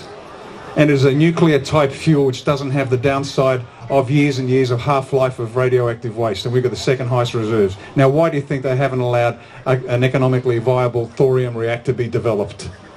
Because it makes us independent of the Middle Eastern oil. So what we're going to do is, it's a long question, but you can see it affects everywhere. Greens are out, a great Australia is in, we will be independent in every respect. We don't need their oil, we don't need their anything. We are good, we've got everything we need. Thank you. Great question. Next up. Hi Ricardo, Hello, my name's Christine. I'm an interstate truck driver. I lost my job. I was stood down. I'm not actually sacked. But I'm only 59. I'm turning 60 this year and I want to keep working, not ready to retire. I was advised of my stand down via a text message, and their argument is they don't want the $109,000 fine. Is that fine legit or no? No, absolute lies. So how do I convince the company that they don't need to pay this fine, that it's not legal? They don't care. But they do. They do because they're short of drivers. They're telling you that they don't want to pay the fine. But here's the logic of it. Just as you as individuals have to be courageous, so do business owners. And the business owners got together and said, hang on, this is complete rubbish. Example, the government is telling me to inject my people, but if they get sick, I have to pay for it. So I can't drink enough VB to get that stupid. Now, you can either fight your employer or find an alternative. If I were you, I'd find an alternative. I'd write them a letter and say I want my job back. But seriously, find something else. Just change, adapt, change, adapt, change. If you can. I get if you can't. Well, maybe not, I don't know. But my point is this. I didn't used to be a politician. I was very happy being a consultant. Before that, I was very happy being an army officer. You've got to recreate yourself as best you can. I don't want this job. No, the fine's not legal. There is no law in Australia. But try finding a straight judge who isn't screwing babies to get that determination for you. You see what I mean? Never fight on ground of the enemy's choosing. The judges are corrupt. There is no law. The lawyers are corrupt. There is no law. And all they want to do is bleed you dry. I've been there. I've been through the family court. And also, with all of the things that you're saying you're going to do, you're going to get rid of this and get rid of that and do this and that, how are you going to do this? Because, I mean, I don't want to be a killjoy, but it seems near impossible, and I'd sort of be thinking along the line of 100 years before this could be brought in. Fair question. Let her go. Say it again. I was thinking along the lines of around 100 years before we accomplish all this. No. As soon as we pass the law that says this is illegal, you're going to jail, it's no longer law. But the fact is, the first thing, once again, come up here, it's not like I have to go through every law and say this is illegal. I come up here and say everything after 86 is bullshit. In fact, everything after 1901 is bullshit. Now, we'll keep it rolling. We hold everything in abeyance. Like, for example, you get back to work and we'll sort the fine out. You get back to work and hold everything in abeyance. And then we clear the law in clumps, not by law. That'll take 100 years without a doubt. But if we say all of these laws passed between here and here are now defunct, here's the alternative. You've got to have the alternative. You can't pull away the old safety net without putting a new safety net underneath. Make sense? So we put in the new system underneath, pull away the old one, so if anybody falls, we catch them. But we just hold things in abeyance, and in groups, we clear up sections of the law until we have a real law based on a real constitution based on what the hell you want as a people. Make sense? Okay. Beautiful. Thank you. Chairman Moe? Yep. Okay, next up. Thank you. G'day, Rick and Craig. Thank you very much for your endeavour. I applaud you. My question is a simple one. In terms of votes and or seats, how many do you think you need to get the ball rolling? Now, I realise, with respect, the ball is rolling as we speak, but in terms of the Senate, what number or percentage do you think you would need to have the impact for to make the difference? Okay. Senate, some hard, dry political realities. To get a Senate seat, you need a quota. A quota represents a percentage of the total vote of the state. So unless you have people running in every electorate, handing out how to vote for the Senate as well as the lower house, you'll never get in. So Senate is not our target. We might get some senators in, but that's not a primary objective. We need a toehold on the beach at Normandy. So if we get one in Parliament, that's a huge victory, because the moment we get one in Parliament, the whole world is open wide. We have parliamentary privilege. We have a member of Parliament of a government who has the right to be heard by the people. It's not just some blowhard on a stage. Got it? So how many are we going to win? One is a big victory. Two's even better. 3, 4, 10, 7, whatever it is. Realistically, who knows? It depends on the people. Oh, one or better. If we get one, Craig Cole, member for Casey, is the only one. Because then Craig becomes the tip of the spear.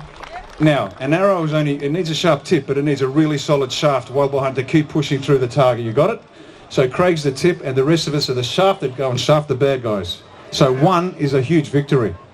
It's going to be huge. Thanks. I don't mind I don't mind getting the blood nose through the door, mate. I've got a head that's made for punching and I don't care. I can't wait to take on the fake news media prostitutes as well too. I openly challenge any of you fake news plants that might be here, I openly challenge you to come on one of your shows. Carl Stefanovic, Ali McBeal, Koshy, any one of you imbeciles, have me on. Throw it out there, because I'll put you away in straight sex, you blonks. I think you've won. Yeah, thanks, Ricardo. My name's Tom. I've got two questions. Firstly, do we need an Australian Bill of Rights? And the second question is, it seems a lot of our problems we're facing now, not all of them, but a lot of them stem from a lot of our history's being polluted, it's been corrupted, and we just don't know the truth. It's hidden from us. And when history, the proper history, warts and all, is hidden from the people, when you take that forward, you're causing future generations to stumble and stumble badly. How do we prevent that going forward? Part of our education program, part of the ABC with the primary whatever, all the way up the road, the truth, the whole truth, nothing but the truth. Because here's what real truth history does. It gives us a huge lesson in humility. Let's look at the white history and the black history. Huge dose of humility on both sides coming, I can bet you. The whites can say, ooh, I didn't know about that, that's a bit untidy. Equally, the blacks will have to say, oh, I didn't want them to know about cannibalism. The truth, the whole truth, nothing but the truth. That's the way we do it, and I agree with you entirely, sir. Without the whole truth, you're building on sand, and it will collapse. We need to know the whole truth, that way we can learn from the past rather than pretend it never happened. So our kids learn, at least we have the courage to face the truth. And that will be one of the greatest gifts we'll leave them once we've got this job done. The real history of Australia, the real history of the world. And I'll tell you guys, this is going to be fascinating stuff, because if you think we've been here 6,000 years because the Bible says so, I got bad news for you. If you think we've been here 10,000 years and evolved through Darwinism, I got bad news for you. So both the biblical scholars and the Darwinists are all wrong, because we've been going back, and here's evidence. There are monolithic structures under the water off the coast of India which are hundreds of thousands of years old, which were built by machines. But nobody wants to tell you about that, do you? But when you find out the true history of the planet, it will blow your mind. So much so, you'll be like, you know when you try to get a limpet off a rock, if you grab it too slowly it clings, but if you get something under it and you flip it, it just flies off. Once that happens, you'll be free from so much nonsense. So much nonsense, and all of a sudden you go, wow, this is more exciting than I ever believed. And there is so much going on that has been hidden from you on purpose. They want you fat, dumb, and lazy. That's what they want. They want you watching My Kitchen Rules and David Koch. Here's one for Koshy. Here's one for Koshy. And I can remember this like it was yesterday. I was in the bathroom, having a shave, and I had the silly show on for some reason. And there's Koch telling us that we have to be in Afghanistan because it's a women's rights issue. When you're going to David Koch for your foreign affairs advice, you've really got problems. So we went to Afghanistan for years, we lost 41 soldiers, and now we have an Islamic Republic that's stoning women to death for adultery when they get raped. That makes sense to you? So thanks, Koshy, you're a genius, mate. Don't love your work, please go away.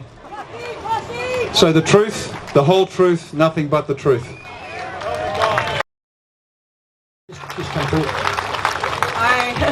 I was wanting to know about Vanguard and BlackRock, yes. Vanguard and BlackRock.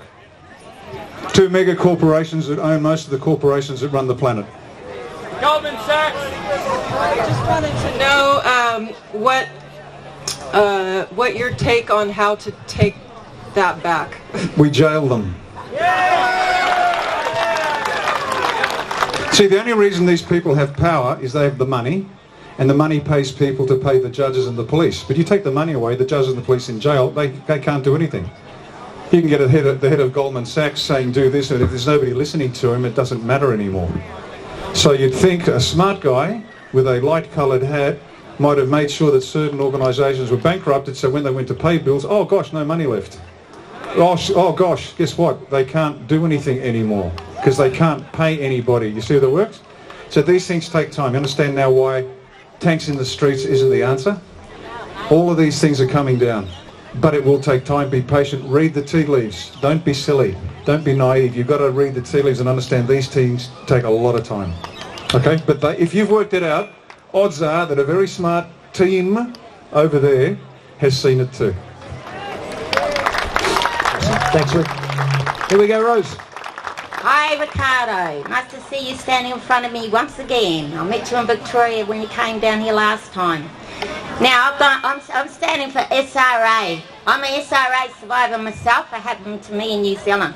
But I'm an overcomer. I'm a survivor, and I'm a fire, and I'm saying, how come the people aren't being empowered? I've gone to the rallies, and they're a joke. I try to get up on the platform and say, why aren't you talking about the suppression order? Why isn't that being lifted? And you know what they tell me? They tell me, shh, don't talk about it. The people aren't ready. And I go, bullshit. You like notoriety. You like the recognition. And this is Ozzy Kozak. I've spoken to everyone that I'm going to name right now because I'm going to bring them out. It is Ozzy Kozak. It was Cafe Lockdown. Michael. They call no underground tunnels. That's a joke, right? Jackie Dundee doesn't even think the suppression order exists. They're taking people's money, folks. They're counterfeit. And everybody is not talking about the suppression order who has a platform. They are part of it. And they are suppressing the people. They are not empowering the people. And they're not putting them on fire. And I see we need plans and we need strategies. And we need the raw truth. As you said, true love is courage and action. Standing for what is right and true according to God's standards and our God-given constitution without compromise. And you know, the only way this got me through, I'm a survivor. I brought my story out last year for the first time ever. And it happened back to me in 19 when I was in New Zealand. And only now have I brought my story out last year with the SRA rally. Worldwide, first time in Melbourne, worldwide. Jeanette Archer, Fiona Barnett, Rachel Vaughan. They're all real folks and so many more. And you know, these survivors, they carry the evidence to have these bloody politicians hung. They carry the evidence. Why are they being suppressed? I've come to these rallies for the last two ever since I've started. And they shut me down. They won't even give me a platform. So I went and got a big megaphone. And I blast them. But what I say, how about A1 get a platform? I'm living from overcoming. I'm living from bloody breakthrough. More overthrow. And I've got a coaching business. And it's all about empowering people. Because I walk the mile. I don't listen to anybody unless they guys have walked the mile. There's too much talk. No, we need real action. And we need a team.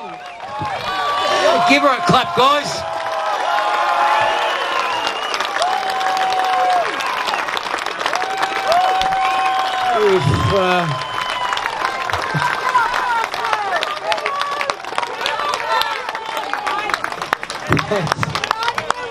That's fantastic. Yeah, why won't they let people at the protests that we've had since, I don't know, the last 2 years, why won't they let any of them up to speak about the satanic ritual abuse? Does that mean the people that organise the protests condone pedophilia as well too? I don't know. Fair question to ask. Anyway, thanks, Rick. When these people, if we get a team together, we're on Signal, SRA, we're getting a team together to try and get a platform now. And we're going to bring out some SRA survivors of this nation, right? Because when they share their story, it's healing for them. And I tell you what, when they heal, when they're empowered like me, man, they're going to be the spearhead. Thanks, Rose. Give her a clap, guys. I don't think that needs to be added to Rick. I think that's well done. Love that passion. So it's going to save the country, isn't it? Passion. Hey, Ricardo. sorry if this has been mentioned. We've come from country Victoria and we got here a bit later than expected. You know, it's like with kiddos. I'm just wondering, we've taken the kids out of school, we're homeschooling, and we're actually really loving it. So thanks for the advice. We stocked up food, water, all that. I'm just wondering, I've heard you mention that we can expect some tougher times, and then obviously we know the adverse reactions and the deaths that will occur from these jabs. But I'm just wondering, what are you referencing? What can we expect to be tougher, just to help us mentally prepare for this fight? Okay, over the next couple of months, let's say, and this is only a possibility because there are other things going on that I'm not entirely aware of, and I don't know what's going to happen and when. Once again, we predicate our plans on what we can really grip up. Right. So I'll tell you what we're doing. We've stocked up with food and water, enough for ourselves, and also the neighbours that may not have done it, and they don't feel like arm wrestling somebody over a can of baked beans. That's number one. So that's physically preparing food and water, not only for yourself but for your neighbours too, if you can do it. The next thing is understand that there might be some lockdowns, but understand that they're not coming for us. So just stay cool. You may not even want to go out because things might get, and this is only the worst possible case. I'm not saying it's likely, but it's possible. So if things get untidy out there, you may not want to be on the street for a week or two. So you can sit at home and just play canasta or Scrabble. What happens after this, when things start to get tidied up, we are going to have large numbers of Australians who are ill from their injection-injured people. And we've already seen some die. We've seen some with recoverable illnesses and others that are going to be sick for life. That's going to be hard to handle because they're going to be extremely angry. We're going to have parents who have watched their offspring pass, and I can't imagine a pain worse than that. And so we're going to have to be extremely caring and supportive of large numbers of people as they transition through it. So once again, there's a whole bunch of things that we need to do. One is get the economy flying as quick as we can, of equal importance, because that gives us the money to do what we need to do as a government, but then we need to prepare to have the physical, psychological, mental assistance to these people as they transition from where they are to where their future takes them. So that's a couple of real priorities in terms of what we need to do. And as far as your own family is, keep your family healthy and happy. Lots of vitamin C, vitamin D, zinc, lots of tonic. That's why I drink gin and tonic. It's for the quinine. Keep the malaria away. It's got nothing to do with the gin, folks. But keep them as healthy as you can in terms of vitamins and minerals so they can ward off any potential ill effects from coming into people, the spike proteins, etc. So lots of vitamins, keep them healthy and fresh. And just fill your heart full of love because there's going to be a lot of pain in the months to come, I guess. The pain that we're going to observe that obviously we're not vaxxed, unvaxxed. Is there going to be things on people coming, a threat on our homes, on our properties? No? Okay. Good. No, don't worry about it because what will happen is we'll throw all the murderous pharmacology enthusiasts out of the hospitals, and we'll be using our medical resources for legitimate natural remedies to the people that are ill, and all the lunatics can be in jail. All those camps they built to put in the unvaxxed, we're going to put the politicians, the doctors and the lawyers and the judges in there instead.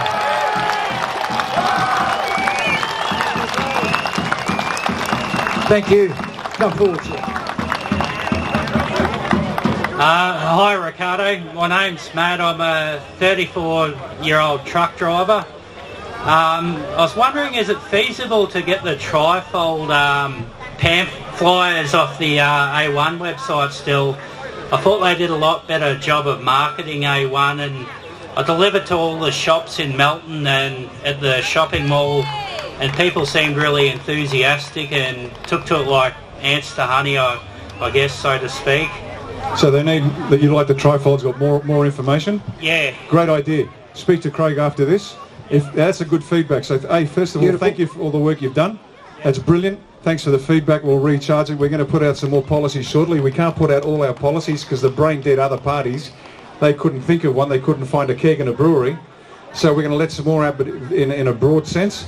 So we'll take that on board and do the trifold with more detail so people can get their teeth into it. Thank you, mate. I forgot what I was going to say.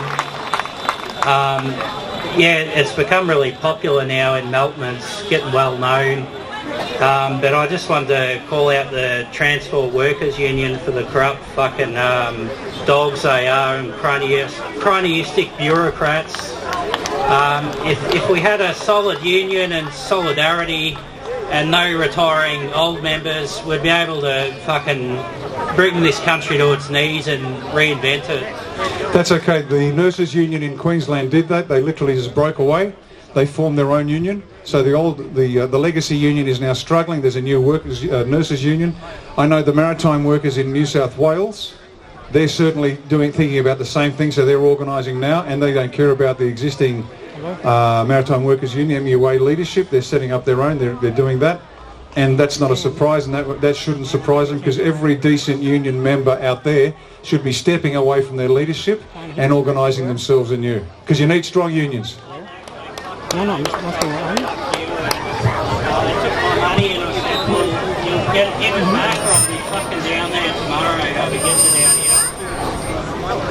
Thanks, mate. Well done. Next question.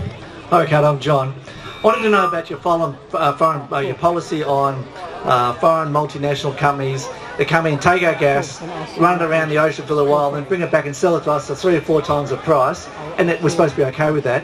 And the second one is all the land that's been bought by the Chinese. Like, what are we going to do about that? Okay, let's take the second question first. All the land that's been bought by the Chinese, we will confiscate it, no compensation, throw the bastards out, and it becomes Australian again. Point number 1. And the reason for that is quite simple. It's stolen land. And if they want compensation, go see Scott Morrison, go see the previous Prime Ministers and all the politicians. They can throw them in. In fact, we'll deliver them to Shanghai. And they can do with them what they like. Mind you, they're already probably there anyway in a penthouse suite somewhere. The first question was about the corporations stealing what are Commonwealth resources and just dropping it back. It's worse than that. It's not just that. That will be fixed because we'll have better control over it, because that deal is done in order to line the pockets of the billionaire miners, not the people, not the government. But I'll give you an example. I spent 5 years in the United Arab Emirates, and I was an advisor to the Special Operations Command over there. That they call us advisors now. They call us something else in the old days. Anyway, so I was over for 5 years. Now, while I was there, I could buy Australian carrots for less than you were paying here in Australia. Now, why is that, do you think? Because they're robbing you blind.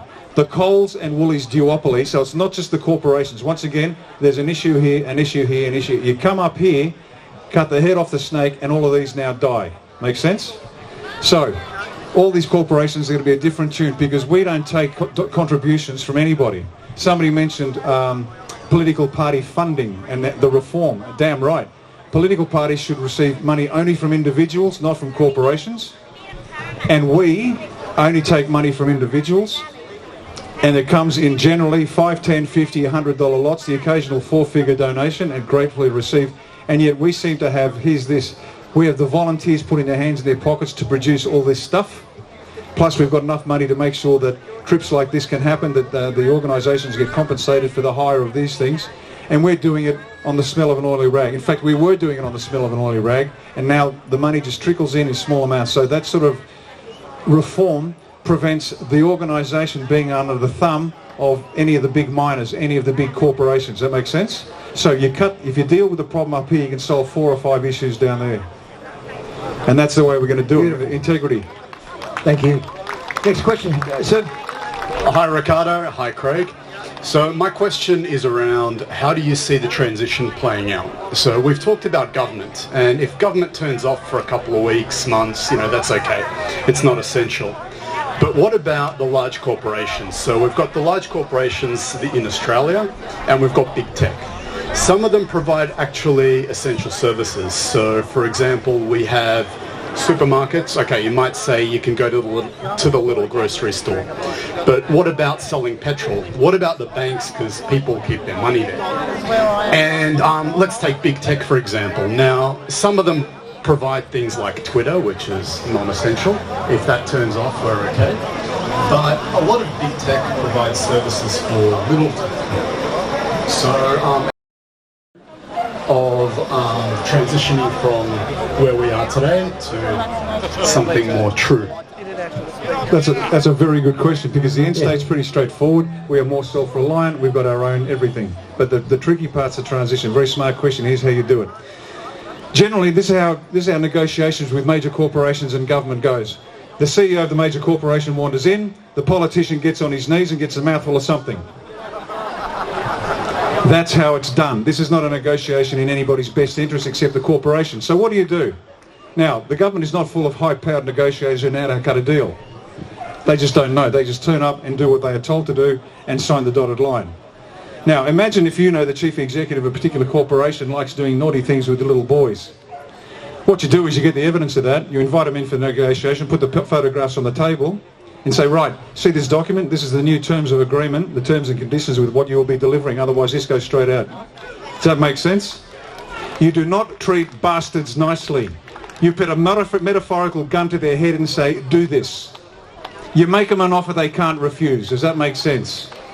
And if they do refuse it, they say, I don't care, publish and be damned, great. Right there, we'll use the power of the bully pulpit in Parliament and say, Mr. Jones, wrong name, let's pick a name, Mr. X Smith is guilty of pedophilia and here's the evidence. And then he might have to retire for health and family reasons. See, I'm a nice and cuddly guy and I love, good things. But if I have to be a bastard, they haven't seen anything yet. And every one of them has got dirt on them. Every last one.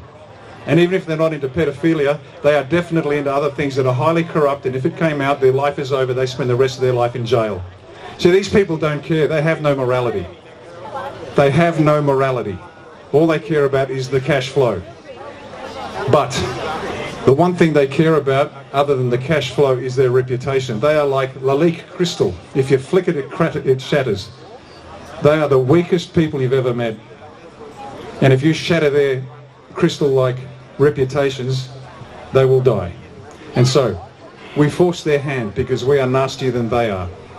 We are really nastier than they are. And we will expose it. And there's going to be a queue. And here's the deal. And this is what they did in the US. You call them in and go, there's the evidence, sign the dotted line and get out of here. Squeal or don't. The ones that didn't squeal, bang. The ones that did squeal, they got it on tape. You don't ask them, you force them, just like they've forced us. So the transition will be there because there has to be a transition. But they won't like one bit of it. Not one bit. But they'll do it. Or they'll be hung or they'll spend the rest of their lives in jail. And it'll be public. That's how we do it. There you go. Straight into the question, mate. Yeah. So just to summarise what I understood, and I'll try to keep it really quick, that the actual service providers and employers will still stay standing, whereas the people controlling them will no longer be evil. That's it. Thanks, mate. G'day, mate. Rob here. Good to see you again. G'day, Rob. Yeah, look, my question is, with this shit show that's going on, last year this time, we had no cases at all for over 60 days consecutive, I believe. Now, all of a sudden, people are popping up sick, left, right and centre. I've been in the hospital, and I'm proud to announce that I haven't been jabbed or anything, because I give no consent to that, and I will not have a bar of it. I don't care at what cost, right? Sadly, my daughter has. But my question is there spike proteins? Are we being poisoned or what? What's going on there? What do you think? Is there radiation poisoning? Because people are getting sick everywhere. All right, I've done nothing different in the last 2 years. Nothing. I went to the 400,000 protest unscathed. Now, all of a sudden, people are getting sick and going to hospital, left, right and centre. What's going on? What do you think? The PCR tests taint you. The actual PCR test, which is, as we know, is not designed. Yeah. Some of them actually will taint you. They're actually tainted, so you'll get that. The vaccines, it recently came out, I won't call them vaccines, the experimental jabs. The paperwork's actually come out. There's a percentage that is actually lethal, there's a percentage that will make you sick, and there's a percentage that's a saline. And it's random. Not random to them, it's random to what you get. The more tests they do, inverted commas, it's not a test. The more rats and PCRs that they do, they claim that's a COVID case. It's not COVID. We know it's not COVID, but what they're doing is they're tainting the people as they go. And so they say there are more cases of COVID. There are not more cases of COVID. 9 days I spent in the hospital. There are no more. The numbers they give are complete rubbish.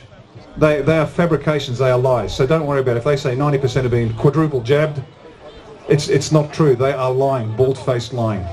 So when they say there's 6,000 more cases, but we're opening up the state, you're going to say, well, hang on a minute, that makes no sense. There are no more cases. There is no COVID case. There is because the PCR test, as we know by Dr. Kerry Mullis, who designed the PCR test, said this is not designed to diagnose this illness. He said it himself. So we know it's a lie. So the numbers they give us are lying. If they're willing to kill us, do you think they're willing to lie? Of course they are. So it's nonsense. I don't know about the radiation poisoning. That's only just come out. I haven't had time to research it. I don't know. Thanks. Next up. Thank you. Hi, Ricardo. I've got 100 questions, but I'll stick to 2. What are you going to do about all these councils that have not let us go ahead with Australia Day? Councils are unconstitutional. We'll disband them immediately.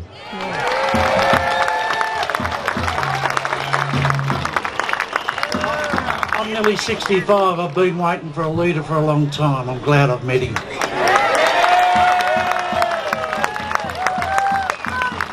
Sir. G'day, Ricardo. G'day, Ricardo. I haven't got a question. I just want to check your hand because you got my vote, mate. That gentleman's been lining up for half an hour just to do that. Give him a clap, guys. Amazing. Just amazing. Thank you so much for everything. This is a quick question. You just addressed it by looking at councils and the illegal status of councils. Do you think one might give more publicity to the Resilient Cities networks, which infiltrate the councils, which wield a hell of a lot of power in terms of policies that affect us all, and that are funded by the Rockefeller Foundation and by the globalists, and they're in every effing city, including Melbourne? Do you think we might publicise that more and get rid of them as quick as we can? Yeah, that's exactly correct. That's exactly correct. What's happened is the local councils, which as we know are unconstitutional, have actually signed up direct with the UN. And so our federal and state governments knowingly are allowing the unconstitutional corporation to sign international agreements with the United Nations. And if you look at the strategic plans of some of the councils, they are literally cut and paste from the UN. Case in point, and this is a couple of years ago, Newcastle signed up as a UN city, Resilient Cities, and the UN promised them $500 million, $500 million over 10 years, $50 million a year, to set up a response to international tragedies centre or some nonsense like that. So there's nothing in the council's plan for coal workers, steel workers, the people, nothing like that, but they're signing up directly to it. Now this is an intended method of undermining the sovereignty of the Australian people by getting the UN and a local council to sign up together. So you're exactly right, this is what has to be stopped immediately, and the people who do that will be held to account. Everybody, it might take time, but everybody that has done something illegal against your sovereignty, any hint of treason, any hint of sedition, will be held to account, and that includes every Lord Mayor and every councillor that has ever sat on a council.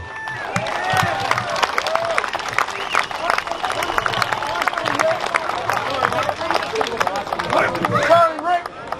Dutton signed the Safe Cities for everyone. It's not just Victoria, it's not just Melbourne. Dutton signed it for everyone. Apparently Dutton signed the Safe Cities document for everyone. Go on the website, he signed it. Yeah, and Dutton's going to be the man that replaces Scott Morrison. They've been manoeuvring him now for about 6 to 9 months, saying this is the Great White Hope. He's actually the Great White Hype. Peter Dutton, just while we're on it, Peter Dutton has said nothing about pedophiles, so he's been protecting them. Peter Dutton bought a $2 million house and then sold it for $5 million sometime later. Nothing to see here, folks. I'm not suggesting it's illegal. But if I wanted to transfer money from to a politician, that wouldn't be a bad way to do it, would it? But I'm not saying he did it. I'm not saying there's anything illegal. Understand this, that Peter Dutton is your next Prime Minister. That's what they want.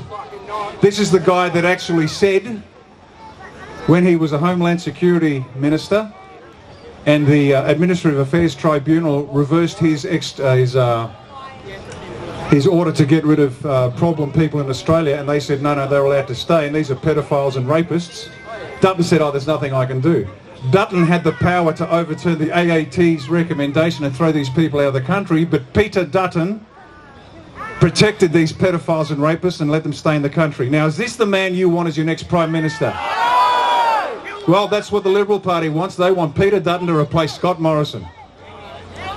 That's Peter Dutton. No, thank you. Thanks, Rick. And couple more, last couple. G'day, Ricardo, it's Tony here.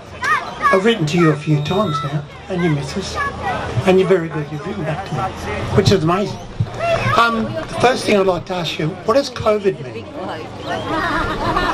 In what sense? What does it actually mean? What does the acronym mean? I have no idea. Certificate of Vaccination ID 19. There you go. That's what it means. And the second question I've got for you is, when is Nuremberg 2.0 starting? As soon as we get into power. How long will that be though? As soon as we get into power.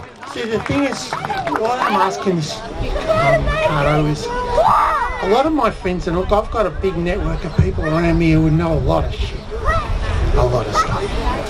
And the trouble is, what they're saying to me, they're saying, how are we going to vote for these guys to get them in? Because they're doing everything that we want, everything that we know about, everything we've been talking about for me. I've been doing this shit for 6-7 years now. It's been a long thing. I've been kicked out of work years ago. But the point is, though, how can we vote for you?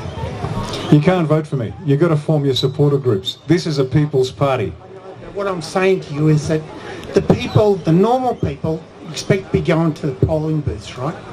And if they don't get a chance to do it, I don't care whether you have to form a corporation or whatever to do it.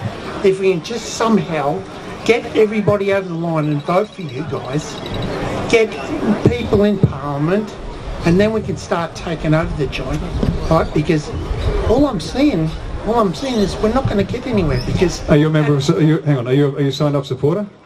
Do you attend your local group? Well, I don't have much time for that sort of thing because my sister's heavily involved. Right. Right? But I've got other things that I need to do. Right. To find out about. And half the time it's usually writing to my fellow politicians around this country and telling them about the Danes data, which none of them are taking any interest in. They don't care. No, they don't care. You're wasting it. You know, your emails are great, sir, but they don't care. They don't give a stuff. So this is why we need to build an army. With all due respect and much love, we need to get off our asses, collective asses, get out in the streets and build an army and raise, because we can't implement stage 2, 3 and 4 till its full effectiveness if we don't implement stage 1 properly. And stage 1 is building that army and getting as many supporter groups in each electorate so your friends in your electorates have got an A1 candidate to vote for. Can I be your friend? You can be my friend, already are. Thank you.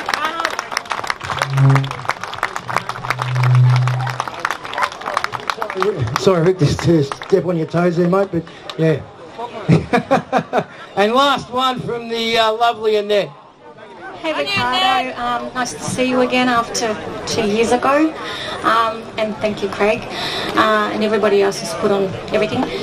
My question is similar to the one that I asked you at the last meeting that we had. How do we save our teens? I promised I wouldn't cry, so I'm going to stay strong. Hang on, stop. If you get angry and if you cry, this is a normal psychological response to a situation which is so egregious. So don't be embarrassed, male or female. I cry. I get furious. But after I've had my moment, I get back to work. So please, never apologise for crying and don't apologise for getting angry. We call it political Tourette's at home. So please, it's okay. Take a deep breath. Have your moment. I mean it. Have your moment. Because if you're not crying or getting angry, you're not human. So that's okay. So take your time. No rush. Both my girls have had the jab. They're double vaccinated. And I've been hearing a lot of mums that are, coming forward to me. I've been busting my hump to try and, make groups for youths and everything. So I'm still meeting wonderful people. I've been really, really blessed. I've got a lady that's got 100 acres that we're going to start building our community garden on. So that's great. So we're sort of like trying to progressively, build up these groups. But I've had a lot of parents that are coming over to me saying, my kids are getting together and they're going to go on a vaccination party. My kids have been, given pizza vouchers, movie tickets, you know, how do you, and this is a mental thing, and I consider myself to be really, really strong-minded. I can get through to just about anyone, any kid, you know, I've got an autistic son, I've gotten through to him. I can't get through them. What can you suggest? All right, what do I suggest? I'll tell you what I'm going to do. I said earlier I'm not going to make a special message for the youth of Australia, but you know what? Maybe I should. So what I'll do is give me a week or two. Let me put pen to paper, and I'll do a special piece to camera for the youth, and we'll see what we can do. In the meantime, please pray. Second thing, feed them as much vitamin C, D, zinc, fresh fruit and veg. Just slip it in. Like my girls don't eat like that. They hate tomato and they hate this and they hate celery and they hate onion and they hate garlic, but when they love my pasta sauce. So do what you can. Pray, do what you can. I'll do a piece to camera. Give me a bit because we're flat out, but I'll do a specific piece to camera for kids. Okay? Thank you. We're out of questions, Rick, but I just got that request there. Oh yeah, special shout out please to the members of the Australian Defence Force who are here in uniform. Good on you fellas, ladies.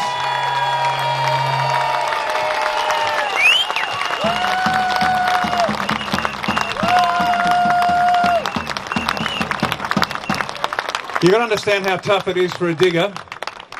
Army, Navy, Air Force makes no difference to step away from the chain of command, because we are trained to respond instinctively to orders, and in combat that's what you need. You don't have time to say, excuse me sir, can you please explain that order to me again?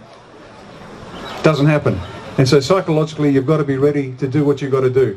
But what we have to do, and this is what we're going to do, the new Defence Force, the new police forces, federal and state, whole different mindset.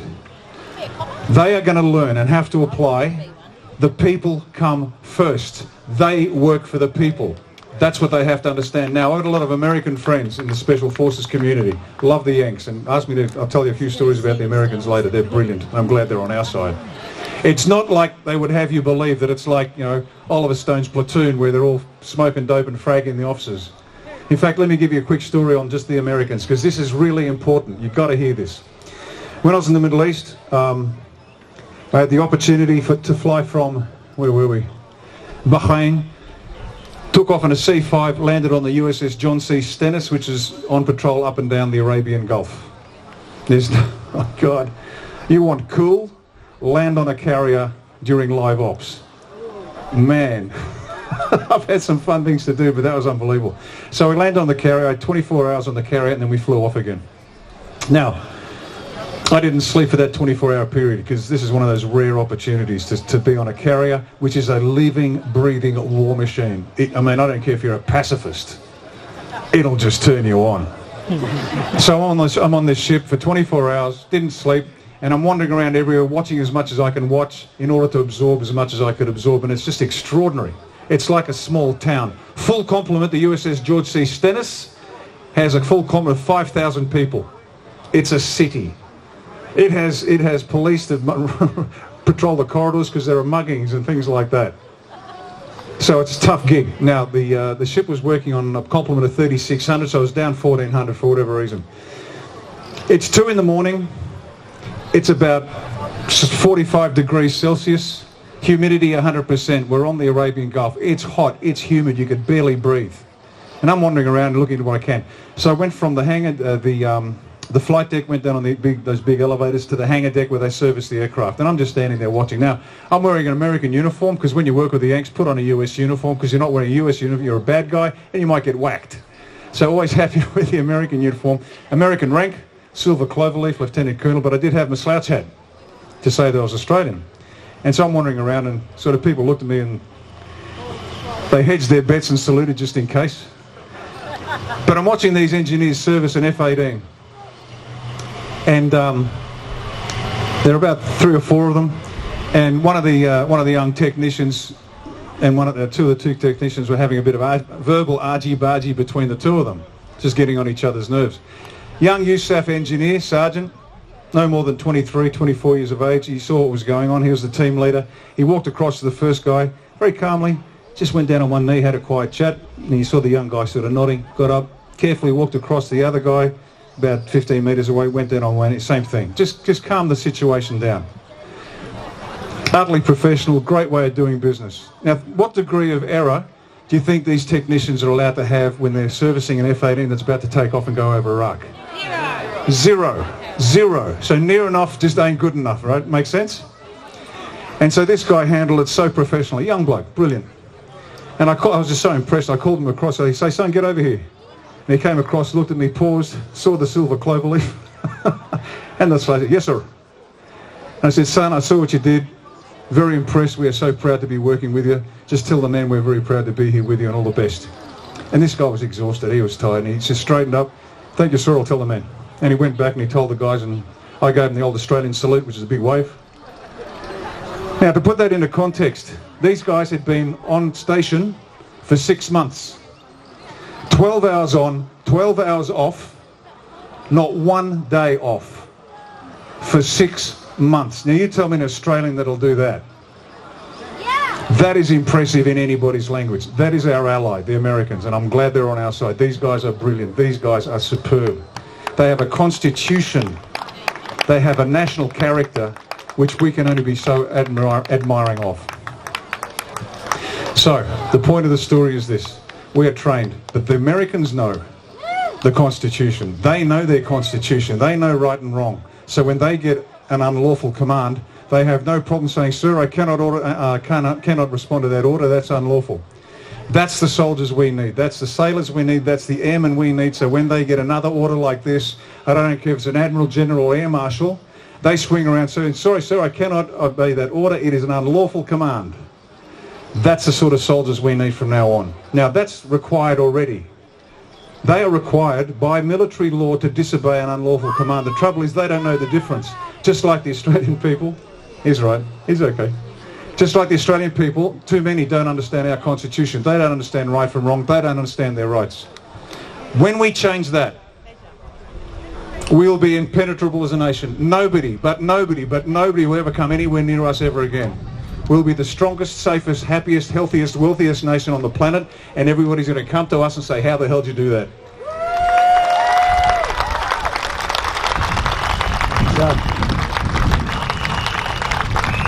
Thanks very much, Rick, and that finishes up with the questions. Ladies and gentlemen, before I just hand over to Rick to sign off, thank you from the bottom of my heart for coming along today at late notice. You guys are absolutely amazing. But like we said before, and like Rick said before, it's game time. We've got 2 to 3 months to really start grinding those gears, and please listen to all the suggestions that Rick gave today about holding the line. Just keep doing what you've been doing so bloody wonderfully well for the last 20 odd months.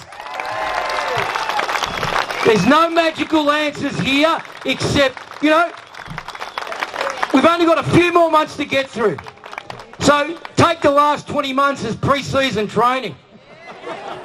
Okay? Because that's all it's been. And how much tougher are we than opposed to 20 months ago, yeah? That's growth. How much more knowledgeable are we than opposed to 20 months ago? Knowledge is power. And we will be one of the most powerful nations in the country again, just off gut. The tough Aussie, yeah? Like Ricardo says, we're a bit slow to the fight. We don't start many, but shit, we finish a lot. And it's bloody, I've been in a few fights myself over the years, and shit, it's satisfying when you finish them after you've taken a few and you don't think you can go anymore. Believe me, and you fighters that know what I'm talking about. Okay? But what can you do? I don't know about politics. Fantastic, you're our perfect person. Because it's not politicians that are going to save this country. It's hard-working Aussies like you and I. Because the politicians are the bastards that got us in this predicament. And Australia One is the only political organisation where you choose the candidate from your supporter groups, in your electorate, by you, for you. The only one. But you've got to do it. That's all you got to, even if you can only commit to 1 hour a week going out doing letterbox drops because you've got kids and all, and you're a single parent. No problem. Just join your local supporter group. And if you can bake lamingtons to raise funds for your group, bloody fantastic, so long as you send me one. Diet and just diet flour if you've got it. But anyway, but it's time. It's time. Your country needs you. And don't forget, we are the protectors of our children. It is your duty and your obligation to protect them, because children and families are number one here at Australia One. Okay, but we have to protect them. Okay, so send an email off your email to vic@australiaoneparty.com. If we take a week or two to get back to you after today, please be patient. We are putting more people on all the time, but we'll get to you. Our supporter groups, I want to give a shout out to each and every one of our supporter group coordinators, because these guys, you know, talk about becoming people who've never... Give them a clap, okay? Every one of them. You know, you want to talk about becoming, each and every single one of us has to become people who've never been before. Every one of us. And shit, that's exciting. Because if you had asked me 2 years ago, Craig, you'd be the state coordinator for a political organisation, I would have told you to have a Bex and a lay down. Seriously. Like, but here we are, born out of necessity. Okay? How much does your... this is, you know, a bit of tough love here. But how much does your country fucking mean to you? It's time. Okay? Yeah, I dropped the F-bomb again. Gee whiz, what a surprise. Odds on for that one. But, yeah, it's like I said, okay? How little or how much you think you can put in doesn't matter. Okay? Because like I said, this is your party. There's no one else like it. And in 5 years' time, or, you know, 10 years' time, it'll be before that. But, you know, when you're sitting at the pub in a couple of years' time with your mates having a beer, and you've just joined a supporter group from scratch, and you sit back and, shit, I was part of that. It'll be a good feeling. Okay, now, each and every one of our coordinators, they're all becoming people they've never been before. Gee whiz, you know, Mario here, Stu here. You know, Sam over there from Bendigo. Sam's taken a supporter group of 5 people. She's got 50 people in less than 3 months.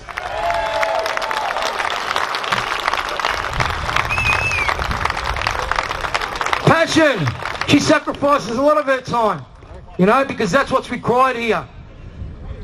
Now, all of our branch coordinators or supporter group coordinators or leaders, whatever label you want to bloody put on it, you know, they're still learning as well too, but that's what we do. We all learn from base, we all grow with each other, we all support each other, we put our arms around each other, and we save the fucking country! Give Ricardo a big round of applause, guys!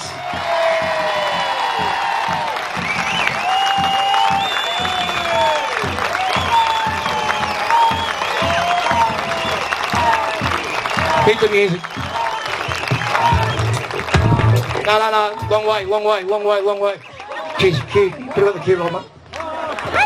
Let's get Bosi!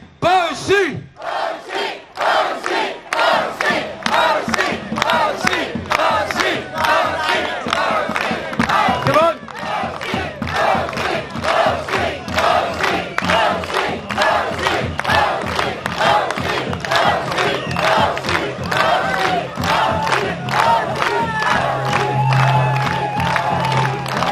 We're good. Thanks very much, guys. Have a safe trip home, okay? Just be careful when you're crossing the road and all the rest of it. Look to the left, look to the right and all that stuff, okay? All right.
got that one? You come up to me before I gave you a big one. I go, who the hell is he?